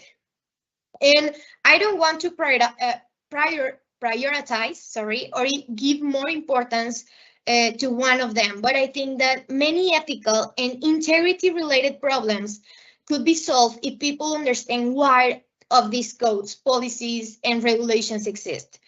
Transmitting the real reason for being of things make ethics very simple, because many things are logical, but we choose to act incorrectly because of particular circumstances.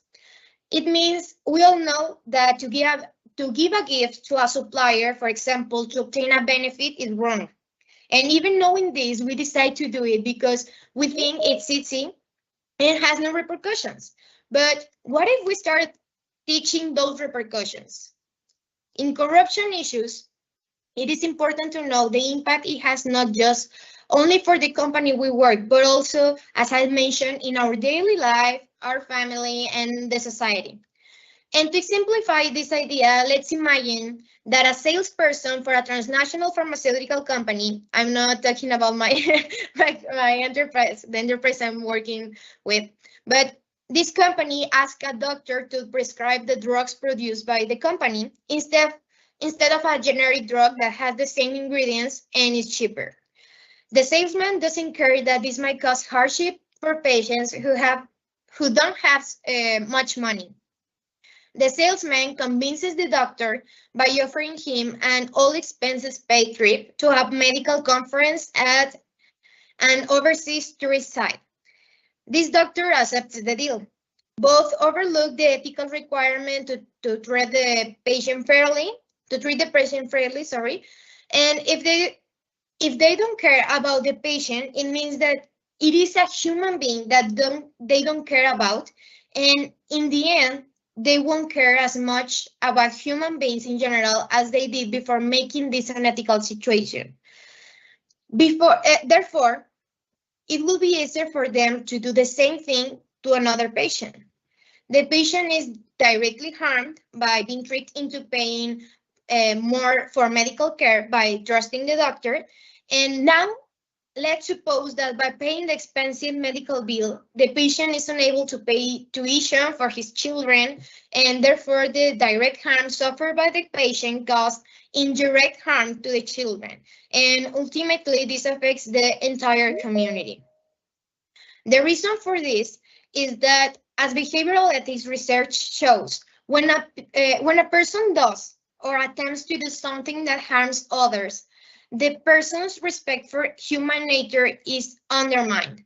By denying respect to another, that person often, without realizing it, reduces this self-respect and integrity, which increases the likelihood that a person who caused the harm will continue to cause harm in the future. The psychological explanation for this situation is that after the first unethical action, the person's integrity is weakened, which decreases his or her resistance to further unethical action, unless this dynamic is interrupted by something internal or external. The challenge here will be to convey those ideas to others so that it is a day-to-day choice to act integrative and ethically. Once I have said so, I want you to remember that ethics and integrity is not a lost battle. It is not only determined by a specific cultural or educational context. We can do a lot if we know to take advantage of the tools modernity is giving us. We can use technology to create a huge positive impact in private and public sector. And to conclude, let's sum up some of the most valuable ideas I pointed out earlier. First, to strengthen ethical culture by the implementation of code of ethics and conduct, as well as transparency in all the processes, due diligence, and well-defined standards with third parties and the personnel. A strong regulatory systems using technology and human capacity to detect flaws. A good whistleblowing system to generate a safe and trusting environment, the company that motivates personnel to report corrupt conducts and keep aperture to new ideas and adaptation to reality. If we use technology to mitigate risk of unethical behavior as to improve the mechanisms already in place, I think that we can generate a huge impact in the enterprises we work in, and in the society and in the world. And that's it. Thank you so much. Thank you so much, Ivana.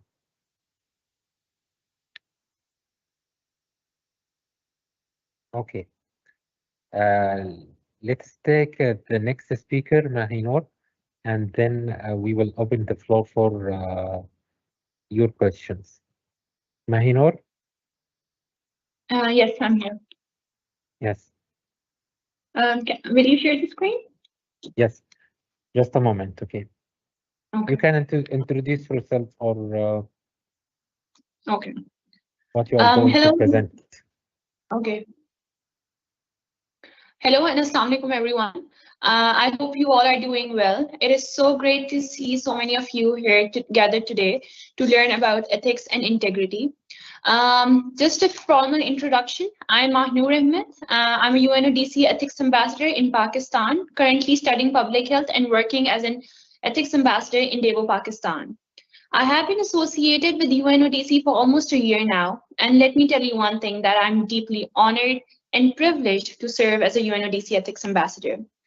If I were to share my journey as an Ethics Ambassador, I would say that it is deeply rooted in the profound belief in the core principles of honesty, integrity, accountability, and transparency.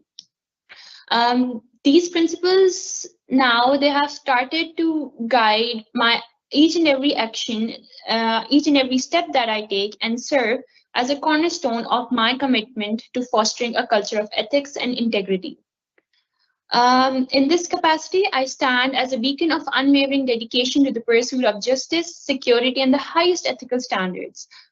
Moving on to the presentation.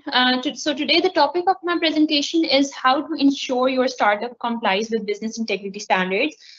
For that, I will be talking about my startup that is an online bakery, as I'm a professional patisserie chef, so that you guys can relate better and understand the importance of integrity-driven business or startup, and what challenges did I face along the way and how did I overcome them. Let me take you back to a little background of my online bakery. In the mid of COVID-19, when the world was grappling with uncertainty and challenges, my brain was brewing new business ideas. I had a photography business idea, a software house. I had so many ideas. But then again, I was a very passionate baker who always dreamt of owning a bakery. When everyone was exploring during the lockdown, when everyone was exploring themselves and their hobbies, their passion, I was experimenting new recipes, making breads, pastries, cakes every day. And let me tell you one thing, my mom was not happy about it because we used to have so much food at the end of the day. So I had an idea to share my creations with neighbors and friends who, I got such good reviews that about the products being hygienic, following all the SOPs, the quality, the quantity. I thought it should be more than my passion or therapy. And that very moment of realization was the spark of the Owen Studio. I firmly believe that business integrity is not just a buzzword. It is the key to build a thriving business. I have understood that trust is the currency of digital realm, and we have to be very determined to earn it. The purpose of this presentation is to educate and to raise awareness and to provide practical guidance and actionable steps that startups can take to ensure that they adhere to the standards from the very beginning for a sustainable business. Next slide, please.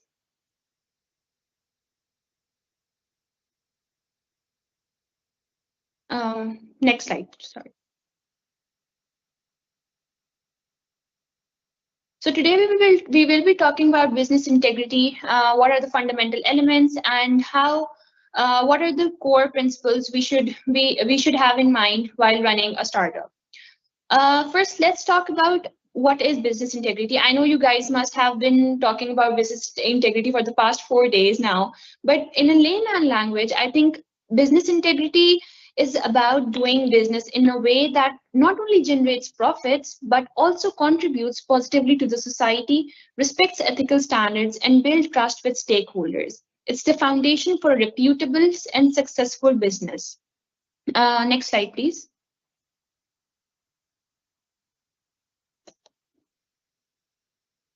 Next slide, sorry. Moving on to the importance of business integrity. Why is it important to have an integrity-centric business? The first point that I'm going to talk about is building trust and credibility. Startups often lack as an established reputation or track record. Demonstrating integrity from the outset helps build trust with customers, investors, and partners who may be taking a risk by engaging with a new and unproven business.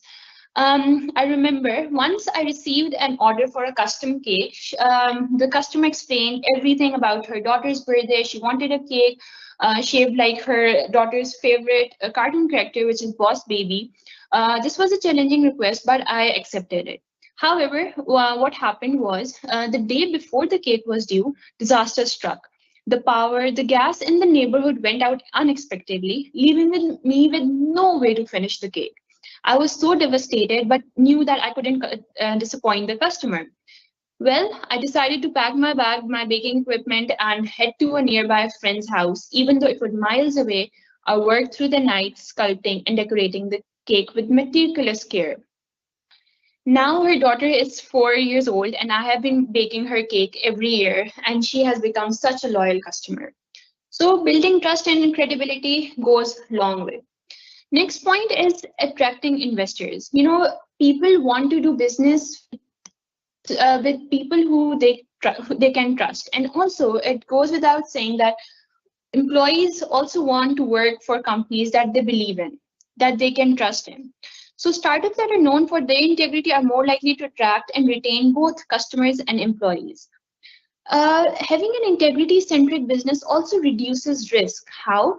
When you make a decision based on ethical principles, you are less likely to make mistakes that could damage your company's reputation. Ethical decision making can help startups identify and mitigate risk more effectively by considering the ethical implications of the business decision. I think startups are less likely to engage in the risky behavior that could lead to bad or negative consequences. So once what happened was I have a very clear policy that once I hand over the products to my customers, I'm not responsible for any damage afterwards. But somehow the customer dropped the cupcakes while going back home. They sent me some pictures and the cupcakes were all ruined. But I told them I wasn't responsible. But still, I told them I wasn't responsible. But still, I said that you shouldn't pay for it. But they were nice enough to pay me 50% of the payment. But you know, this is how it made a positive brand image for my startup. Next slide, please. Also, it helps in sustainable growth. Ethical practices contribute to sustainable growth, while unethical practices might yield you short-term gains. They often lead to long-term harms. It also helps in partnerships and collaborations.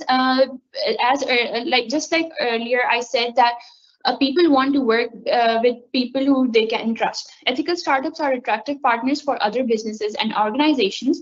One thing that we have to remember is that once you start your business, it's going to take time to be successful, especially when you want to be an integrity centric business. You always have two paths, where you will succeed in a couple of months, but choosing the wrong path. And if you choose the right path, it will take you a couple of years to build that trust, that loyalty, that credibility. But in the end, it will give you a sustainable business. It will also help you foster an innovative and creative culture. It also helps in global expansions. For example, one of my customers told their family in the US about my business, and just from the word of mouth, they hadn't tried anything. I got a huge order from them, and just the word of mouth. So you start getting orders and you start making customers happy, and then there's from the word of mouth, it spreads globally. Next slide, please. Yes, this is the saying: if you believe in unlimited quality and act in all your business dealing with total integrity, the rest will take care of itself. Next slide, please. So here are some fundamental elements of business integrity. The first one is honesty and truthfulness. Conducting business with honesty and truthfulness involves providing accurate and reliable information to all stakeholders, including customers, employees, investors, and partners. It also means avoiding deception, misrepresentation, and exaggeration. Then transparency. This includes sharing information about the financial transactions, the ingredient. If I were to talk about my online bakery, if I want to be an ethical, integrity-centric startup, I should display all my ingredient list, my sourcing, my vendors, somewhere where my customers know about them. You know, it helps in decision making, prevents conflicts of interest, and helps in companies' overall operation. Fair treatment. Treating all stakeholders fair and equitably is a cornerstone of integrity. It means no discrimination, no favoritism, no nepotism. These things should be avoided. Now, confidentiality and data privacy is one thing that I have to take care about, because me being online business owner, and so many of you must have your own startups, we have access to customers' phone numbers, addresses, you know, their pictures, their email addresses, and we should be the ones to protect them. What I do is I have a folder, I have an app where all of my customers' data is secure and nobody can access it other than me. And moving on, next slide, please. I also avoid conflicts of interest. Ivana told us about it as well.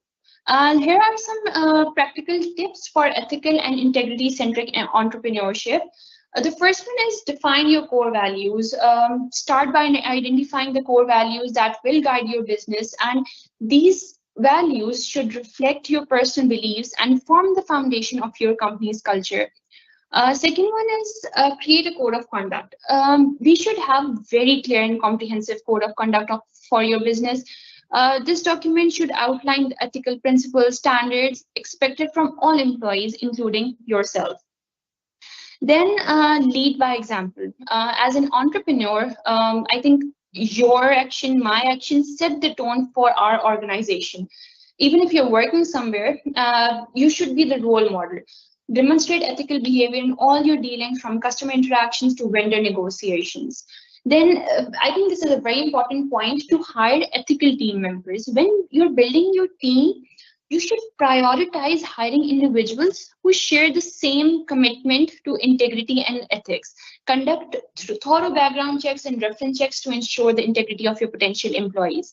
Then one point is also another point, promote transparency, just like we talked earlier, to foster an environment of transparency by openly sharing each and every information, whether small or big, important, with employees, customers, stakeholders, because this builds trust and credibility, and loyal customers as well. Then ethical sourcing and supply chain. Choose suppliers, vendors, and partners who adhere to ethical and sustainable practices. And another point that Imana and Faisal both highlighted was the use of technology. Use as many softwares as you can to protect your business, to ensure that to have regular audits and reviews, conduct periodic audits for your business to ensure that ongoing compliance with ethical standards, make necessary improvement based on audit finding, and then continuous improvement also Ivana talked about. Well, I think business integrity is not just nice to have, it's a must have. It's the key to building trust, reputation, and long-term success. Next slide, please.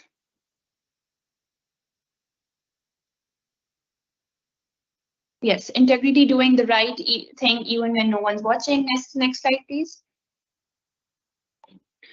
I think it's the compass.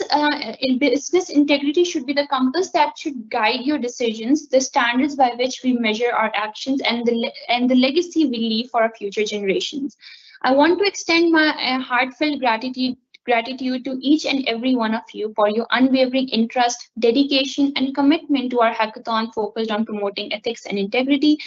Let us all commit to upholding business integrity, not just because it's the right thing to do, but because it's the path to a brighter, more ethical, and more prosperous future for all. Thank you so much.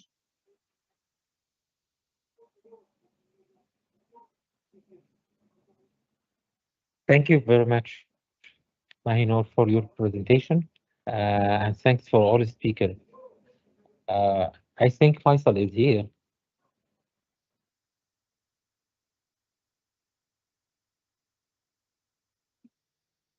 Okay, Faisal, you would like to add something Yes. to your talk, or we can start Yes. questions? Yes, please.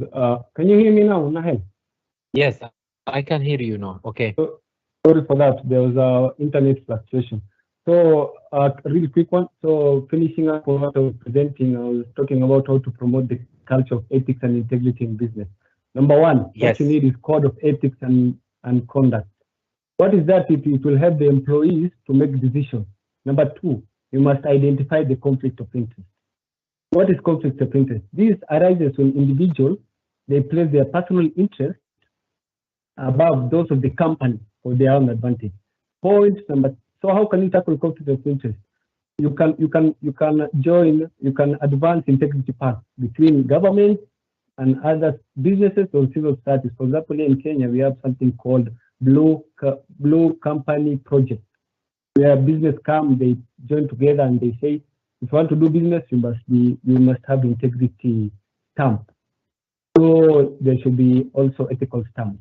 Point number three, there must be a reporting channel, a whistleblowing channel, which employees can use, both internal and external, to identify the corruption cases or any other violation and to report it. So startups like SMEs, they have big advantages when it comes to this because they are small in number. You can easily detect their problem. So one should create a reporting channel and circulate the ways of reporting it. For example, through email, phone, website, social media. What is important is secrecy and anonymity. You must protect those whistleblowers. Point number four is you must train the employees on business integrity policies. And one of the best things to use is there's modules that was produced by UNODC and the Grace Initiative program, and it's free online. You can use that and it will assist you. So my parting remarks are, for us, everyone here, we are here to work for a dream. We are not just after being transactional, but rather we are here to be transformational to end this problem that is corruption. And when you do that, profits will come later when you're committed to the vision of being transformational. And we'll have the biggest ROI, which is return on investment. So I'm really excited to see diverse participation from around the world with different skills, because I think corruption is a complex problem and there's a great power in finding and incubating youth, change makers with different skills and varying perspectives that depends on where they are from. So I'll like to thank UNODC, Microsoft, and its team members, Mr. Nahel, and the organizers, teachers, speakers, for taking these important steps to find these amazing young minds with the tech and governance skills to come up with new and common solutions to the common problem that is corruption. Thank you guys for listening to me. It was nice being here. Thank you so much. Thank you, Faisal, very much for your presentation. If you please, could you please, speakers, open your camera to take a very quick picture for this panel?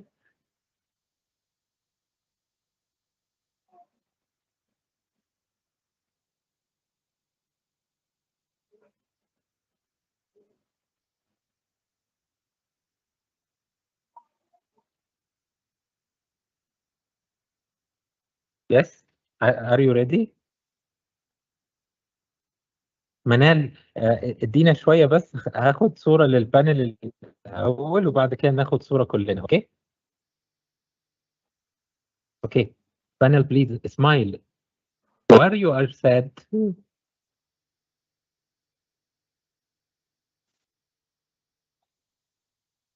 Okay. Leonardo, you would like to join us?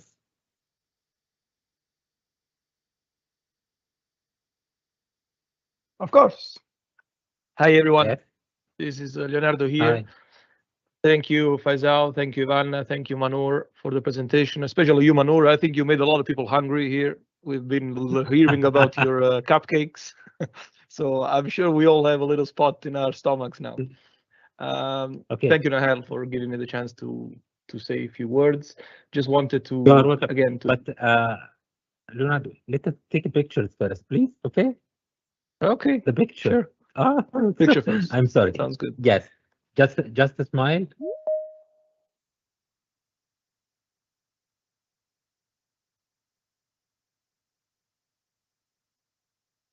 Okay. 1, 2.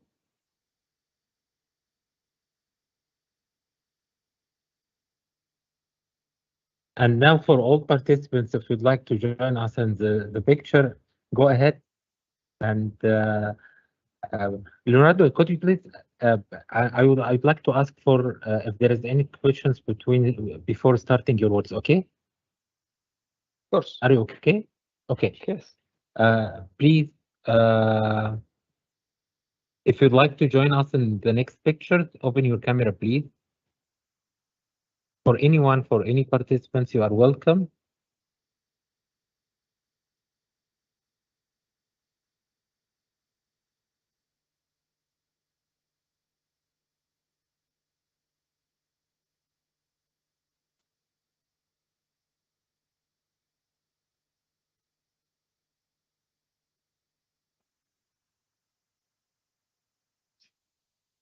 Anyone else?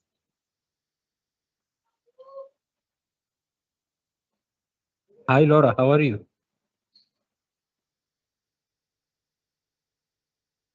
Anyone else? Congratulations, everyone. Okay, 1, 2.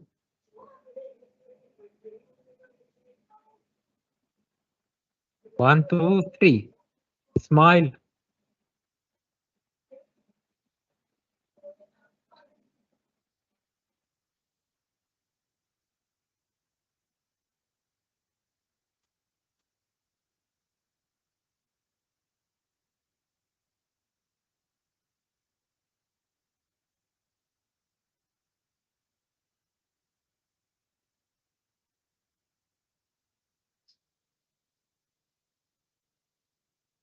Thank you very much. Okay, for participants, if you have any questions for the panelists, you are welcome to open your mic and ask your questions. If no, we are going to close the sessions. Laura, or do you have to comment or something like this?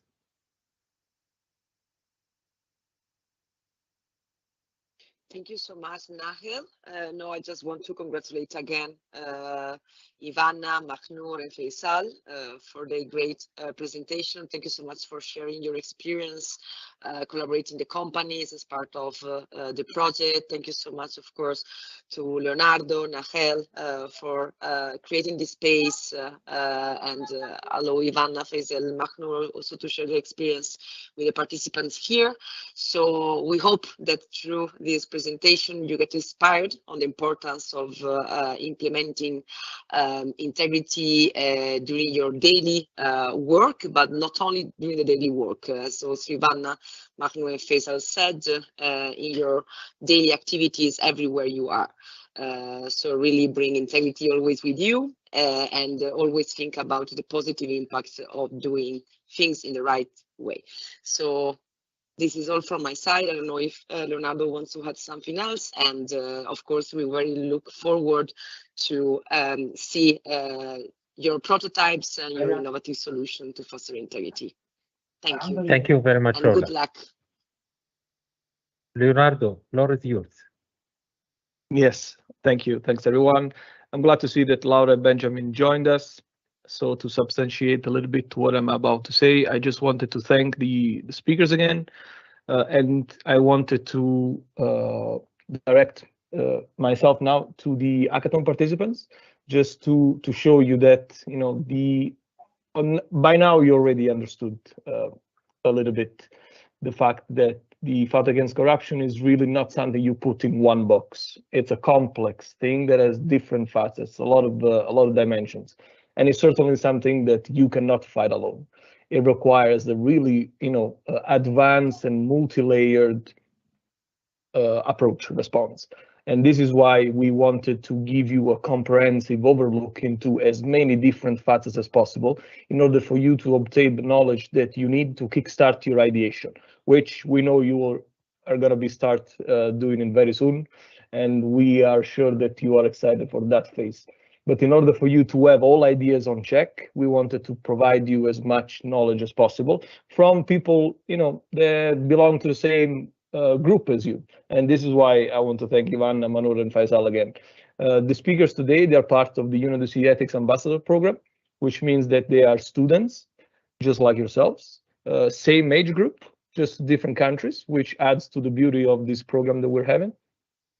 And they have been personally selected to participate to this program that UNODC is organizing.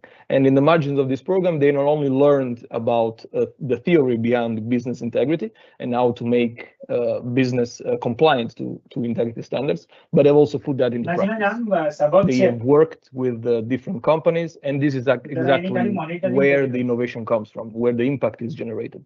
So we wanted to lend them the microphone today, and thank you again for doing that, in order to show you, to all of you hackathon participants, that by putting, of course, like the needed effort into learning and making things into practice, you will generate impact. And we surely are looking forward to see how you will actually do that. And all of these different pieces of the puzzles that we are putting there for you now in the bootcamp, believe me, they will be crucial when you're going to be tasked with creating the tech idea to the challenge that you choose.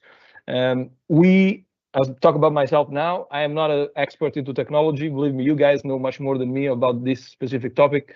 So I'm not here to tell you about technology. You've heard yesterday about from Microsoft on these topics. Nahel, he can tell you even more than me for sure. What I can tell you here is about opportunity. And you've seen here the speakers as, you know, living proof of that. By putting the effort into excelling in this program, you will have the opportunity to do something good, and you will have opportunity to meet like-minded young people from other countries to make something practical with your tech solutions. So I do hope that this serves also as inspiration for you to keep, you know, hitting the iron until it's hot, as we say in Italy. Keep the iron, hit it, and then you'll see that the solution that you come up will utilize all of this knowledge to the best of your ability. And the solution will actually generate the impact that you are looking at. Now, we are day 4 today. I think we are doing very well, all in all, Nona Hell. I think we're doing good. We have one last day in this bootcamp tomorrow. We hope that you will enjoy also tomorrow. Tomorrow is going to be a little bit more practical. Nahel is going to tell you about it. And with this, I give it back to you. Again, I hope you enjoyed today, that you learned something new. And believe me, all of this is very important for you to be the Coding for Integrity winners. So I do hope that tomorrow we'll see even more participants to the bootcamp. Nahel, my friend, back to you. Thank you very much, Ronaldo. Okay, now for all participants, please, if you have, we have time for one or more or 2 questions. If you have any question, just unmute yourself and ask it.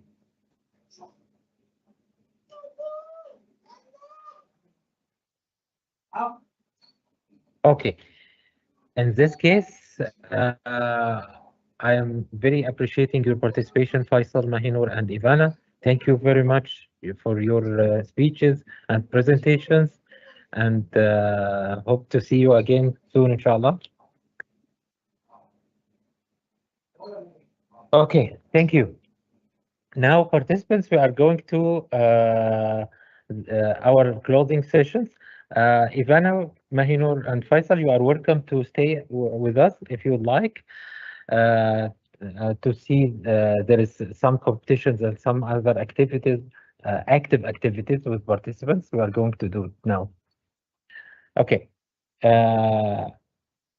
طيب يا شباب انتوا جاهزين ان احنا نبدأ الكومبيتيشن؟ If you are ready to start the competition, please raise your hand, and I am going to share my screen.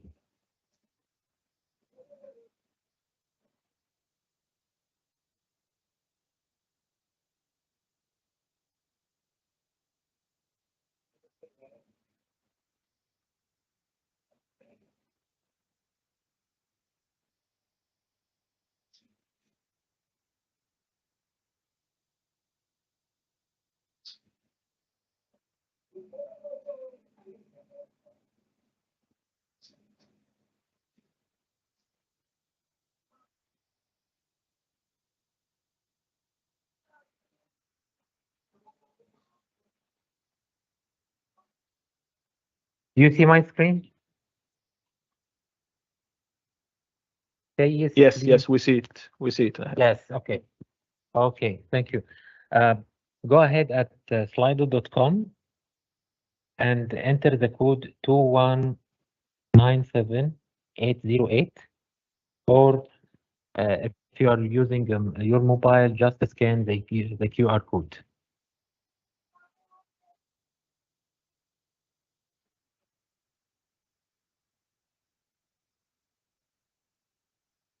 Okay, let's start. What's your key takeaway from, day 4?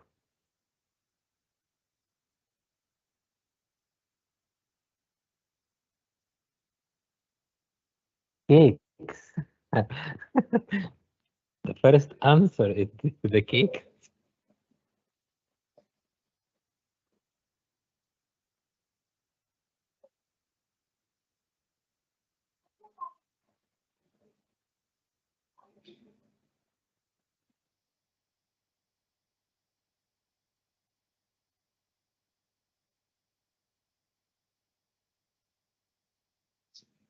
We have about 70 participants in these sessions. I need at least 50 answers. We are 30 now, 32.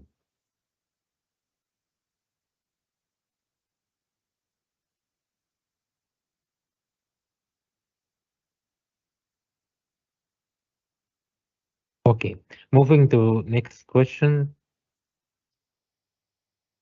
Overall, how would you rate the day, again, sorry for this mistake, day 4 of the online bootcamp?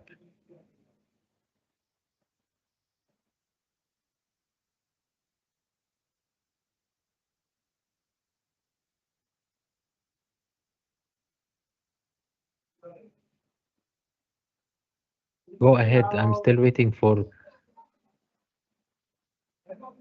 more 10 of you.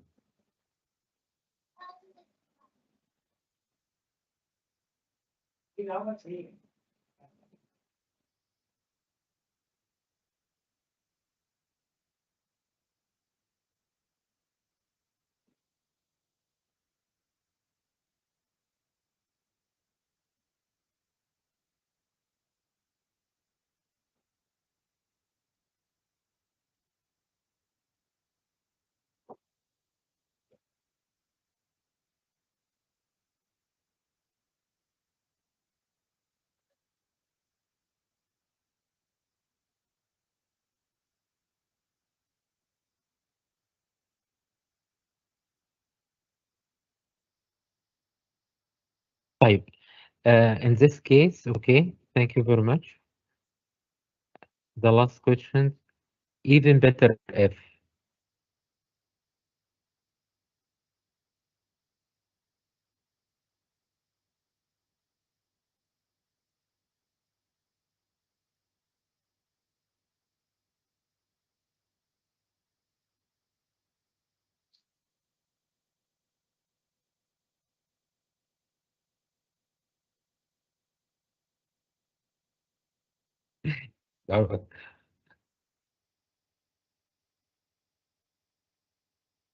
Okay, now it is the time for the competition. As usual, please join with your team name, not your team, not your name, sorry.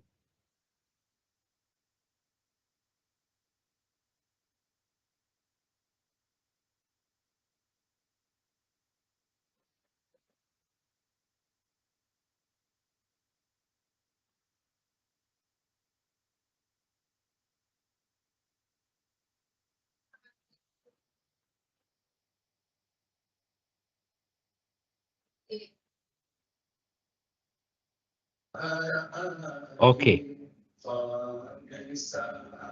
Let's start.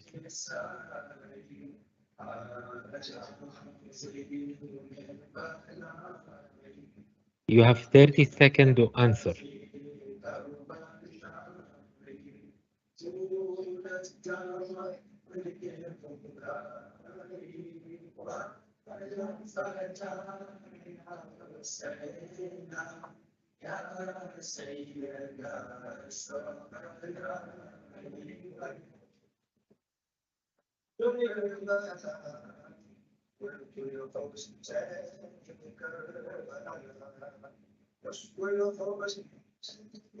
This is your answer, and the correct answer is disruptive innovation.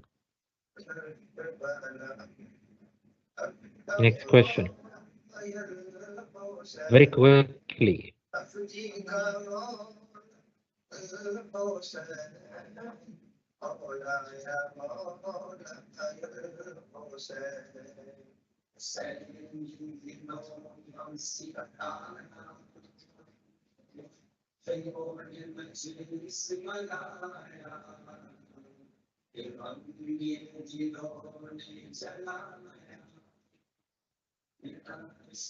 This is your answer, and the correct answer is incremental, right? Question 3.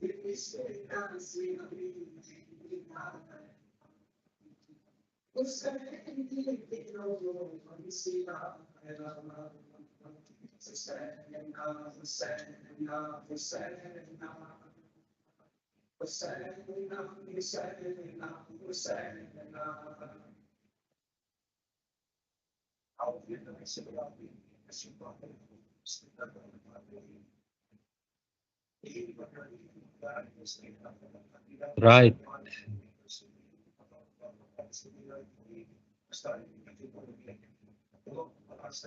Question number 4.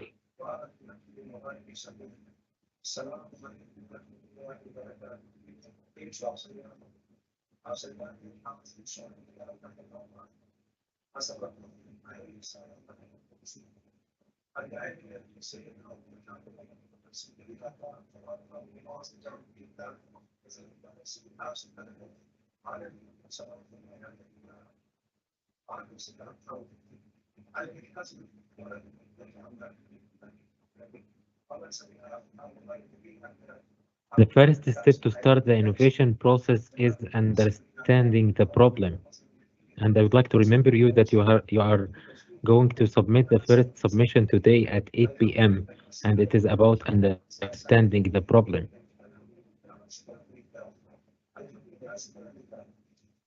So this is the winner till now. We have still more questions. Question number 5.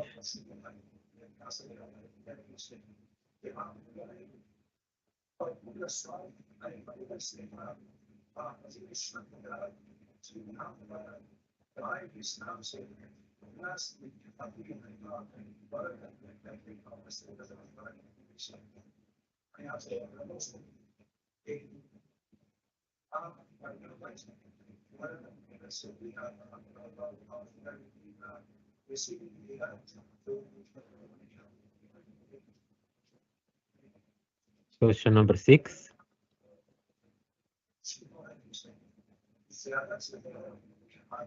Check the timer here.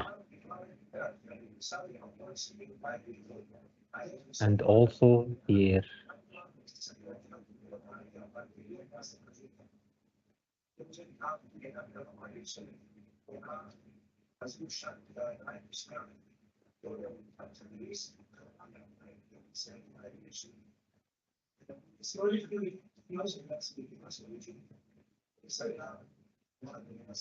Customer segment, right. It is not customer relationship.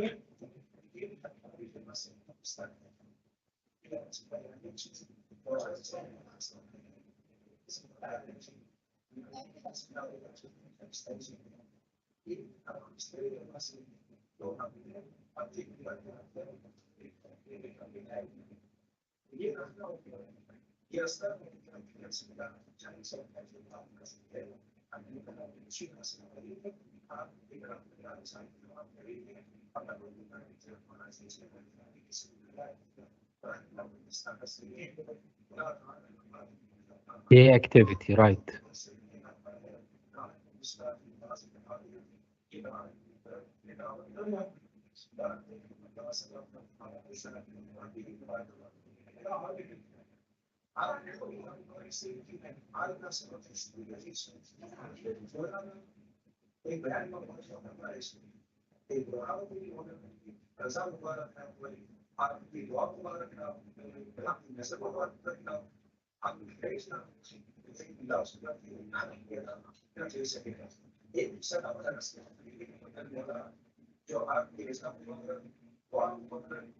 This is your answers, and the result is customer relationship, not the channel. Because the question is asking about how company interacts with its customer signal to deliver value. Not how to deliver the value to the customer segment. Okay. This is the leaderboard till now, and we still have 5 questions, last 5 questions. Question number 9.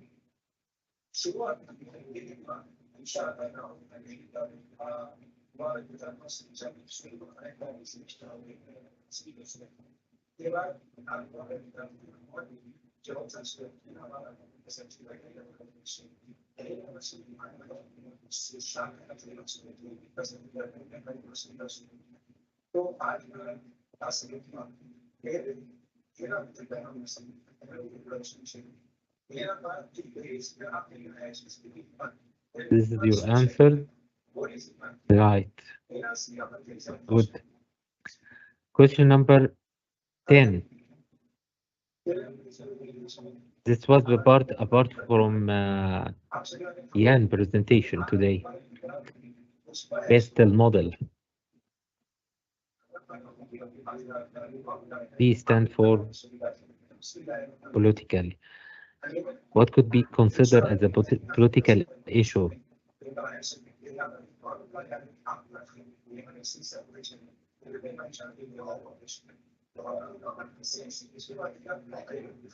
Yes, right.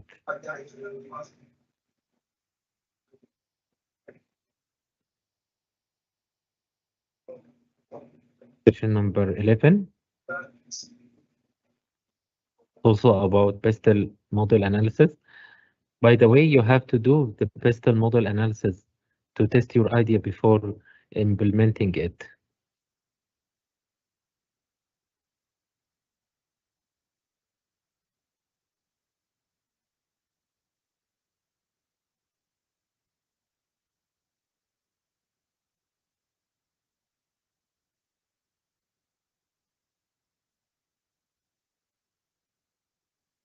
Yes.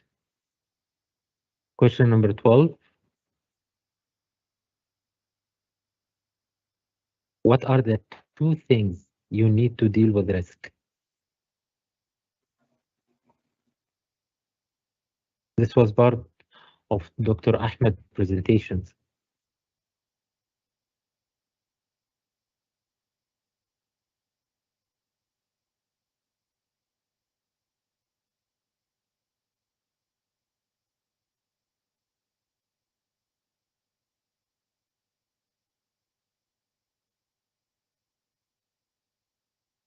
Good. I should test my idea before starting my startup. 4. The question is missing 4 after at the end of the question. I should test my idea before starting my startup for which one?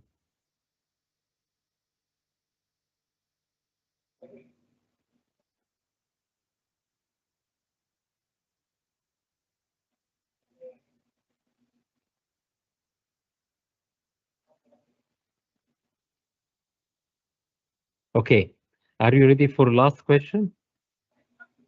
Say yes, please.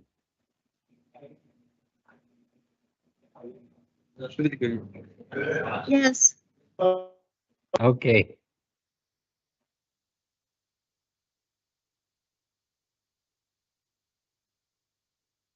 This was part of Mahino's presentation, but take care. It's not.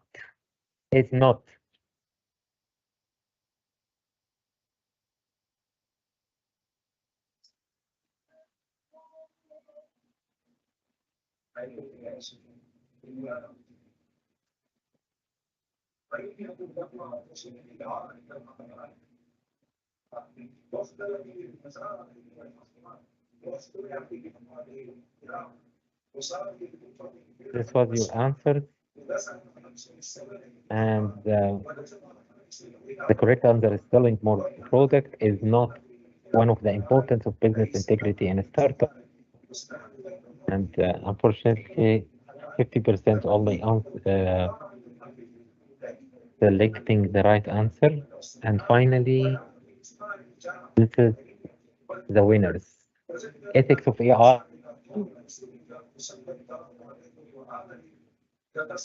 Then relevance, then corruption, compact orders. And number 5 is food for duty.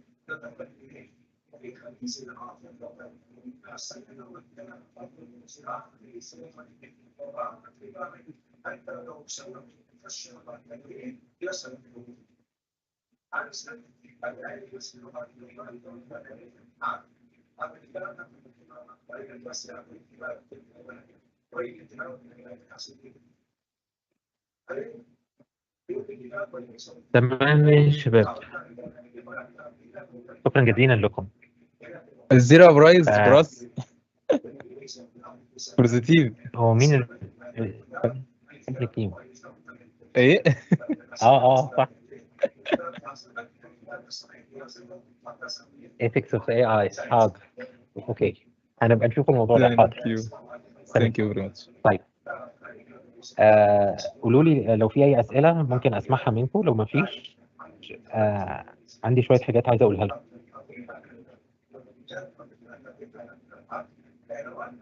طيب اتفضل يا خلف.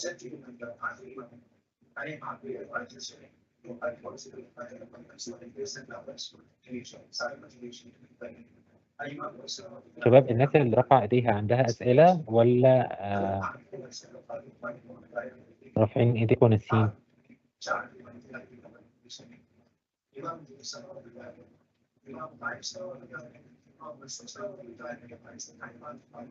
دونا، اتفضلي يا دونا. ريع 2020 صفر 552. اتفضلي. طب يا شباب، اللي عنده سؤال ممكن يفتح المايك ويقوله مباشرة. طيب أنا عندي سؤال، بس جاوبوني بصراحة، لأن I'm interested إن أنا أعرف إيه السبب. النهاردة تحديدا أول مرة فلما بنسألك على your overview of the day، أول مرة يكون في حد يختار بور، والاختيار البور ده اختاروا حوالي 3 منكم، لأن هو كان 9% من 44، فهي دي تقريبا 3. فأنا عايز أي حد من ال3 دول ممكن يكلمني يقول لي ليه هو شايف كده بكل صراحة، ما بنزعلش من أي حاجة.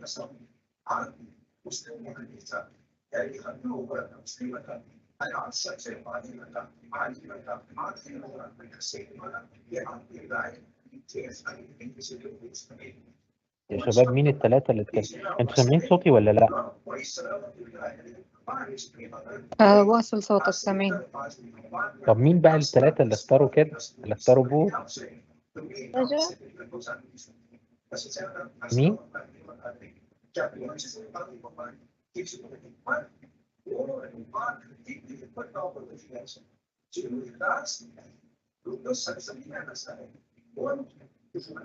طيب أنا هسأل السؤال مرة تانية. في 3 منكم اختاروا النهاردة في رأيهم في اليوم، اختاروا إن يدونا 1 من 5 بور. أنا عايز أي حد من ال3 دول يتكلم. الموضوع ملوش علاقة أبدا بالتقييم ولا أي حاجة خالص، بالعكس.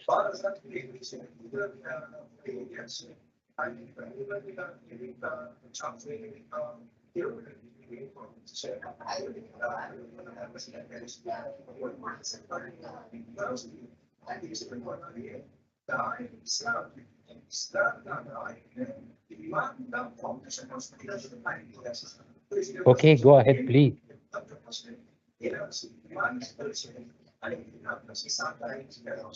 أنت زي اتفضل، المايك معاك. Oh, hey. So the thing is, you can hear me? Yes. Hello? Oh, yes. So the thing is, we are engineers and we are known for like in technical stuff and sorry for the sound. Okay, so we are known for like in technical stuff. I don't know. For me, business and those like we did it was really, I would say, boring. Even though it's important for that kind of stuff, but it was hard for me to follow. But even through that, I followed and stuff and like tried to answer correctly, and I learned a lot. But I think like most of engineers don't really like business stuff. That's why we didn't do it. Like most of us had a choice to do business. We didn't really want it. We chose to do like technical stuff. So this is not like our field or something we feel comfortable to work with, and we found it like kind of boring. It's like I don't know. It's like geography and history. We don't want to study that for us. But if it's something related to math and stuff, we would enjoy it. Okay, thank you very much for your feedback. Thank you very much. But you know, as you said, it is very important step of the hackathon. حمد ممكن نسمع. Yeah, I know. Awesome. حمد ممكن نسمع صوتك، اتفضل.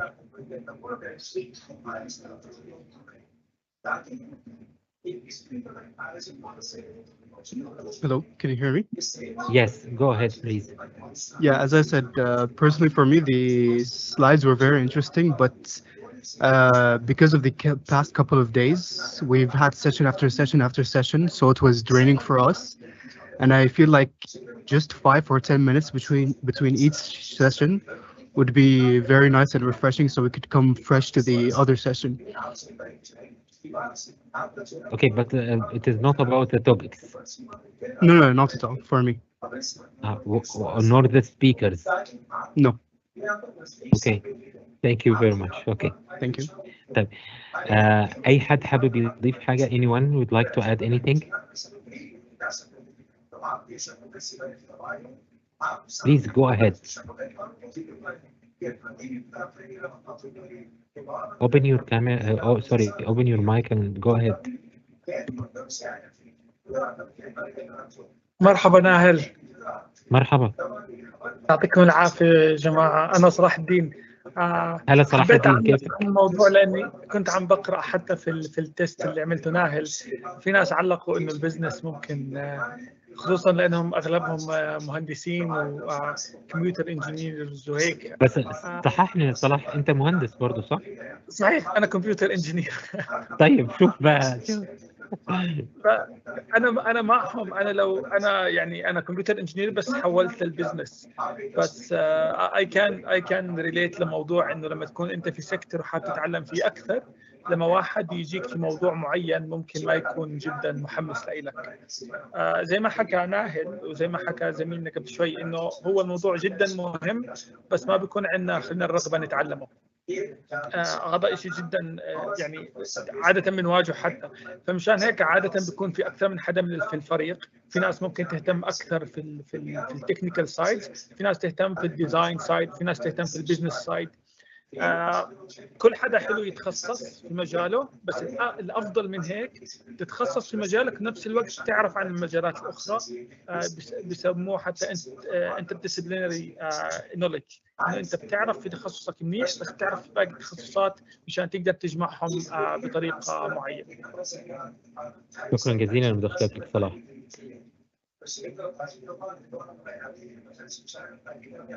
هو دونا ممكن نسمع صوتك؟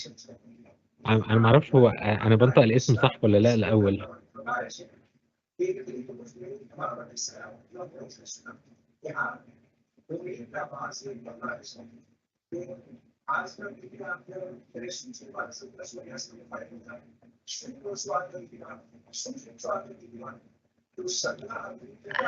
Mr. Nahil, so what is our prize that we won the competition? We just won the. I'm the from the competition team of. today. I'm from the team of Ethic of AI. Yes. خلاص شوفوا انتوا عايزين اجيب لكم ايه من مصر وتحت امركم.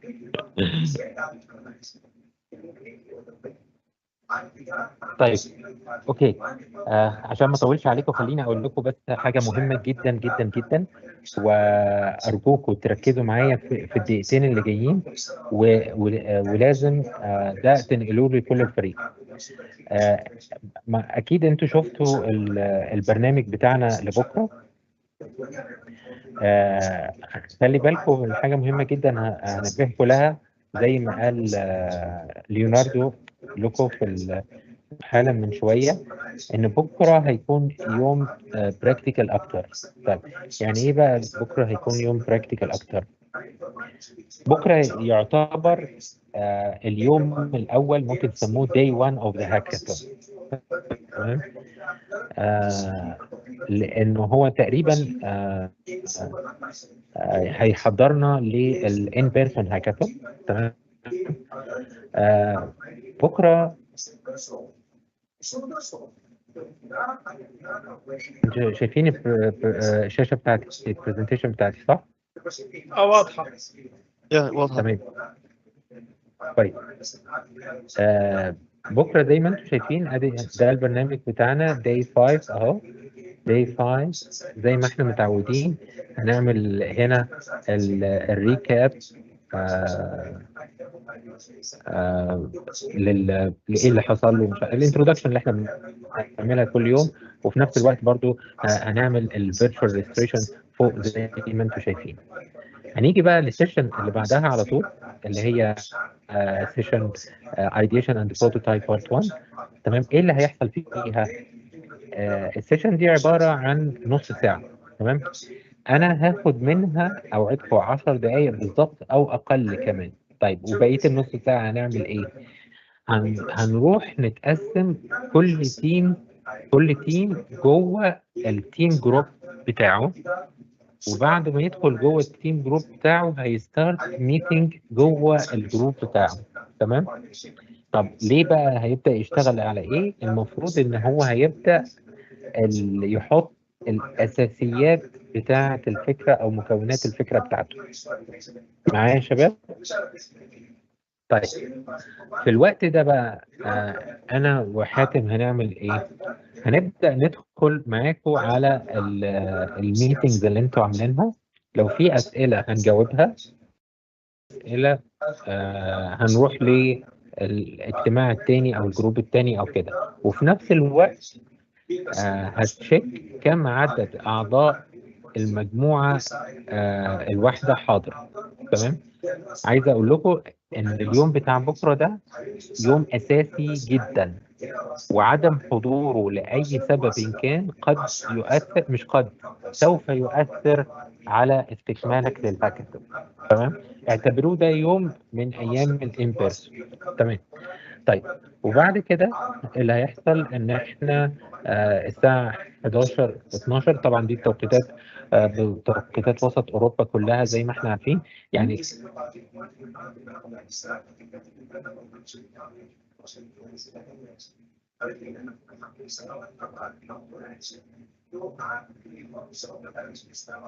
شباب انتوا لسه شايفين شاشتي ولا الشاشة لا صح؟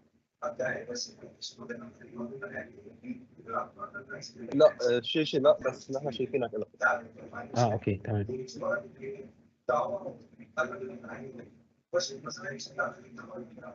طيب كده الشاشه رجعت صح؟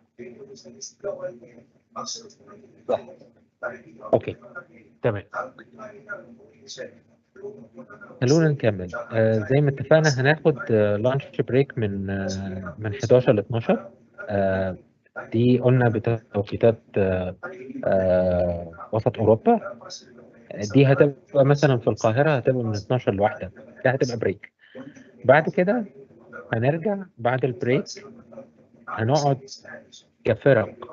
تمام. اوعدكم برضو من 12 للساعه 1:30. مش هنعمل بتاع ده. يعني انا مش هاخد برضو غير اكتر من 10 دقائق بس. في ال10 دقائق الاولى وال10 دقائق الثانيه تمام هيكون مجهز لكم تمبلت عشان تقدروا تشتغلوا عليها في التاسك دي. كويس. طيب تاني كل فريق جوه مجموعته عامل ميتنج. انا وحاتم او ممكن برضو ينفايت اي منتور هو عايزه تمام للميتنج بتاعته. والميتنج دي هنشغلها بنتشيك الفرق اللي موجوده مين هي وعدد المشاركين في كل فريق. وزي ما اتفقنا احنا هنحافظ على الرول بتاعتنا انه لازم اكثر من 50% يكون مشارك في الاكسرسايز دي. 50% من كل فريق. تمام. احنا مستمرين لغايه الساعه 1:30 وبعد كده 1:30 هناخد كوفي بريك عند من لغايه الساعه من 1:30 لغايه الساعه 2 نص ساعه. طب ايه المطلوب بقى؟ ان هو قبل النص ساعه ده شوفوا يا شباب دي بقى الحاجه المهمه جدا بقى في الموضوع ان انتوا تكونوا سلمتوا السكند سبمشن. شايفينه ده؟ طيب طبعا السكند سبمشن هو باختصار شديد جدا كله يتعلق بالايديا او خلونا نقول ايه هيكل الفكره عشان برضو ما تتخضوش قوي. مش هنطلب منكم بكره فاينل بروتوتايب ولا كده بس ممكن اطلب منكم ديسكريبشن 5 lines or 1 paragraph description about the idea. ممكن اطلب منكم بلوك دياجرام او فلو تشارت للايديا. الحاجات الفيري سمبل اللي هي بتقول ان احنا بدانا نفكر. طب احنا امتى نقعد نعمل الوقت ده؟ هو متاح له التو سيشنز دول وبس. تمام. وبالنسبه ده للسكند سبمشن there is no extension للسكند سبمشن ده. والفرق اللي لا قدر الله مش هتعمل الفيرست سبمشن والسكند سبمشن غالبا هيبقى في كويشن مارك على استمرار مشاركتهم او لا. تاني انا مش مهم عندي ان انتوا الفيرست سبمشن والسكند سبمشن يتعمل صح 100% ولا هيكون في جريدنج ولا هقيمكم مين ممتاز ومين ضعيف. اهم حاجه ان احنا نبتدي نشتغل. يعني السبمشنز دي معموله او الهدف الرئيسي بتاعها ان احنا نبتدي نشتغل دلوقتي مش نستنى لغايه اول يوم لما نتقابل مع بعض في قطر ان احنا نشتغل ساعتها. لا الشغل بدأ من دلوقتي. تمام. عندكم النهارده سبمشن الديدلاين بتاعه الساعه 8 بالليل وعندنا بكره سبمشن تاني الديدلاين بتاعه الساعه 2 بعد الظهر. وزي ما قلت لكم احنا هنتابع وجودكم في جوه الميتنج بتاعتكم وجوه استخدام وانتم بتستخدموا تيمز بشكل افكتيف ولا لا. اخر حاجه عايز اقولها ان احنا هنتوقف عن العمل على سلاك ابتداء من بكره ان شاء الله.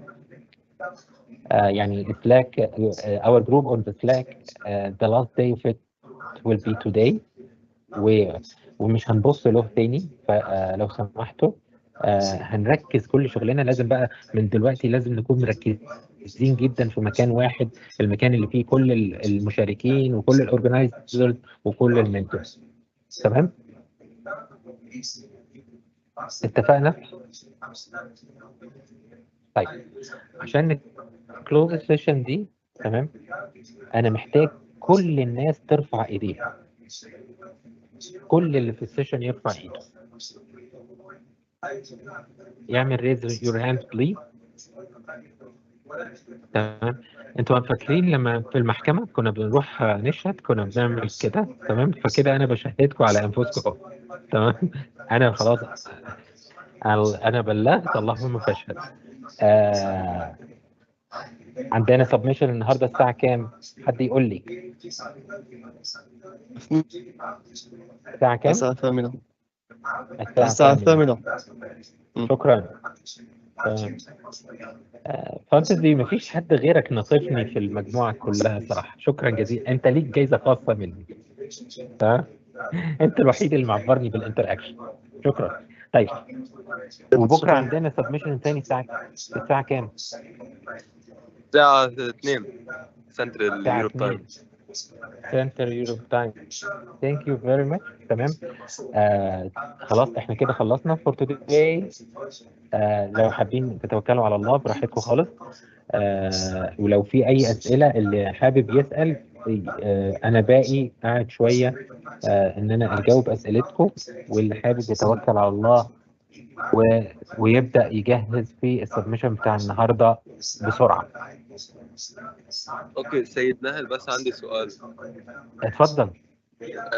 كرمال السبمشن تبع بكره، بس نحن عنا نعمل مثل ديسكريبشن او مثلا بلوك دايجرام to show انه كيف we'll be doing our solution for the challenge we chose، صح؟ Yes, exactly. Because the methodology is very easy. Today we are finishing the selection for the problem, and tomorrow we are a very quick ideation session, and we have to finalize the structure of the solution, not the solution itself. Okay? Okay, thank you. Thank you very much. يلا لو في أي أسئلة تانية يا شباب.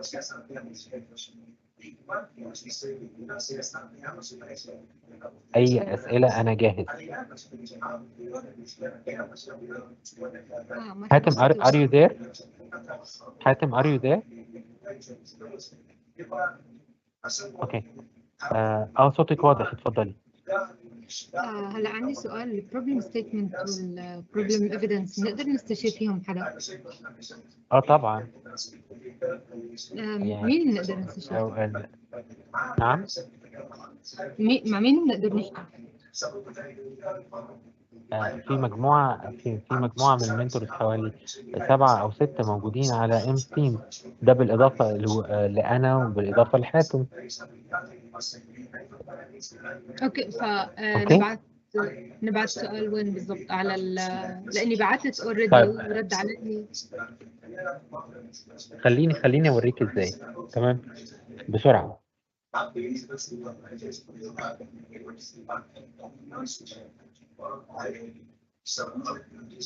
انا بعثت عند المنتورز كورنر، بس انه ردوا علي بس للاديوكيشن مش لل.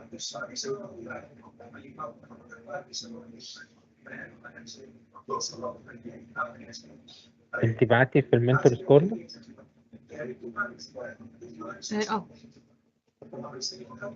منال؟ لا ريما اللي فوقيها. طب انا ضفت اللي انتوا طلبتوه، ضفته. اوكي. معناها بعتناها على جروبنا احنا اللي هو اكاديميك. اوكي.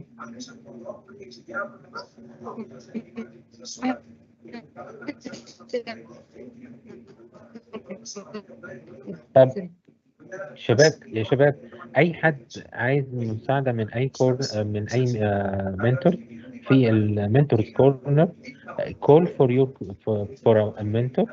بس حط الموضوع اللي انت حابب تسال عنه ايه هو، وحط في نفس الوقت اسم فريقك، عشان بس ده يوفر علينا وقت. ليه بقى؟ لان انا او حاتم بنشوف الموضوع ده، فبنروح ضايفين المنتور للمجموعه بتاعتك، بدل ما يعني ما تحط مسج وبعد كده اقول لك واتس يور تيم نيم، وبعد كده تقول لي، وبعد كده اقول لك دان.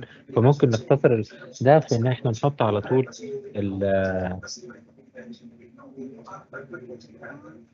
اوكي. تمام. طيب في أي أسئلة تانية؟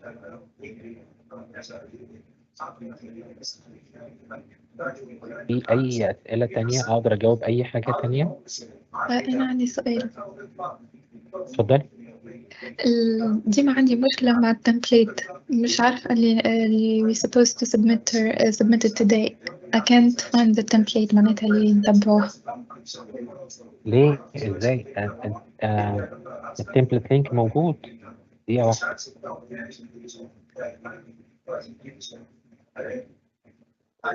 طيب ده شايفة التيم، هندخل على تيم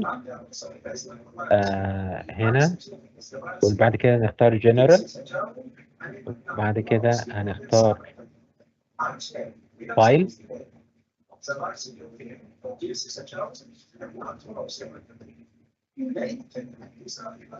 ومن فايل هنختار deliverable D01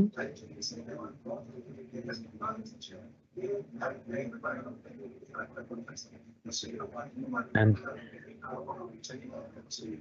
this is the link for the template. Can you see? Okay, thank you. Yeah, I was looking not in general.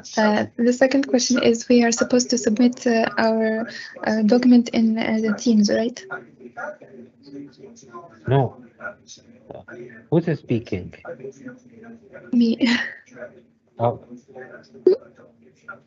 May? Umayma. May. Yeah. Umayma or May? It's Umayma, but here it shows May. Okay. Umayma, you have to read this file, please, because the file including every instruction. The first step, you have to select your challenge that you are solving and take care. This is the last time to change anything. The selected challenge will be fixed and you cannot change it anymore. Second step, download the link and fill it for the problem statement canvas. Then you have to write only one page as a problem evidence about your problem. And the fourth step is to uploading inside your team group.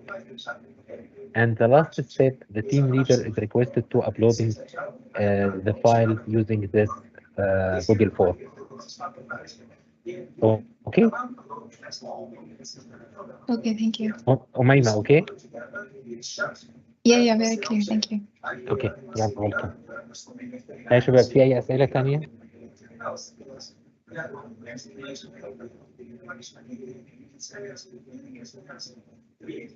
اللي عنده أي سؤال اتفضل.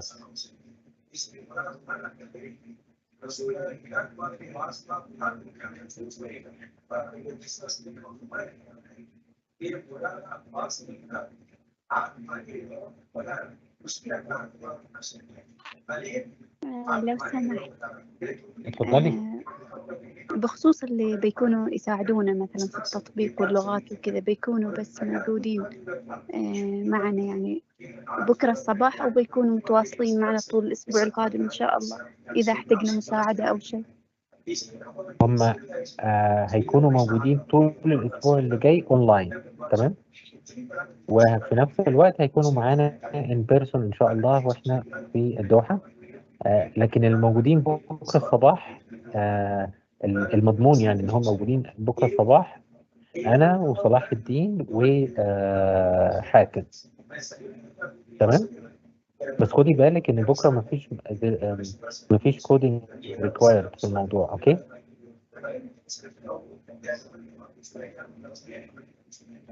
أوكي نجية؟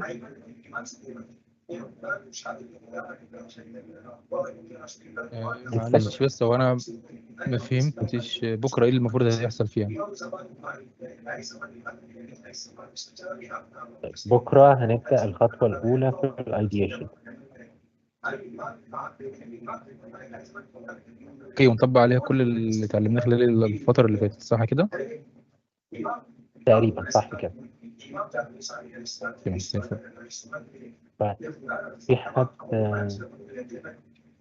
في أي حد تاني عنده أي أسئلة؟ اقدر اجاوب اي اسئله؟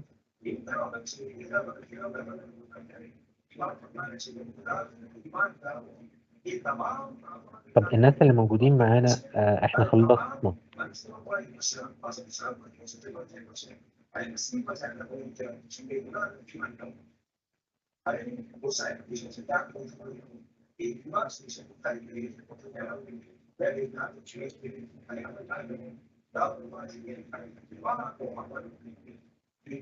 Thank you, Kenta.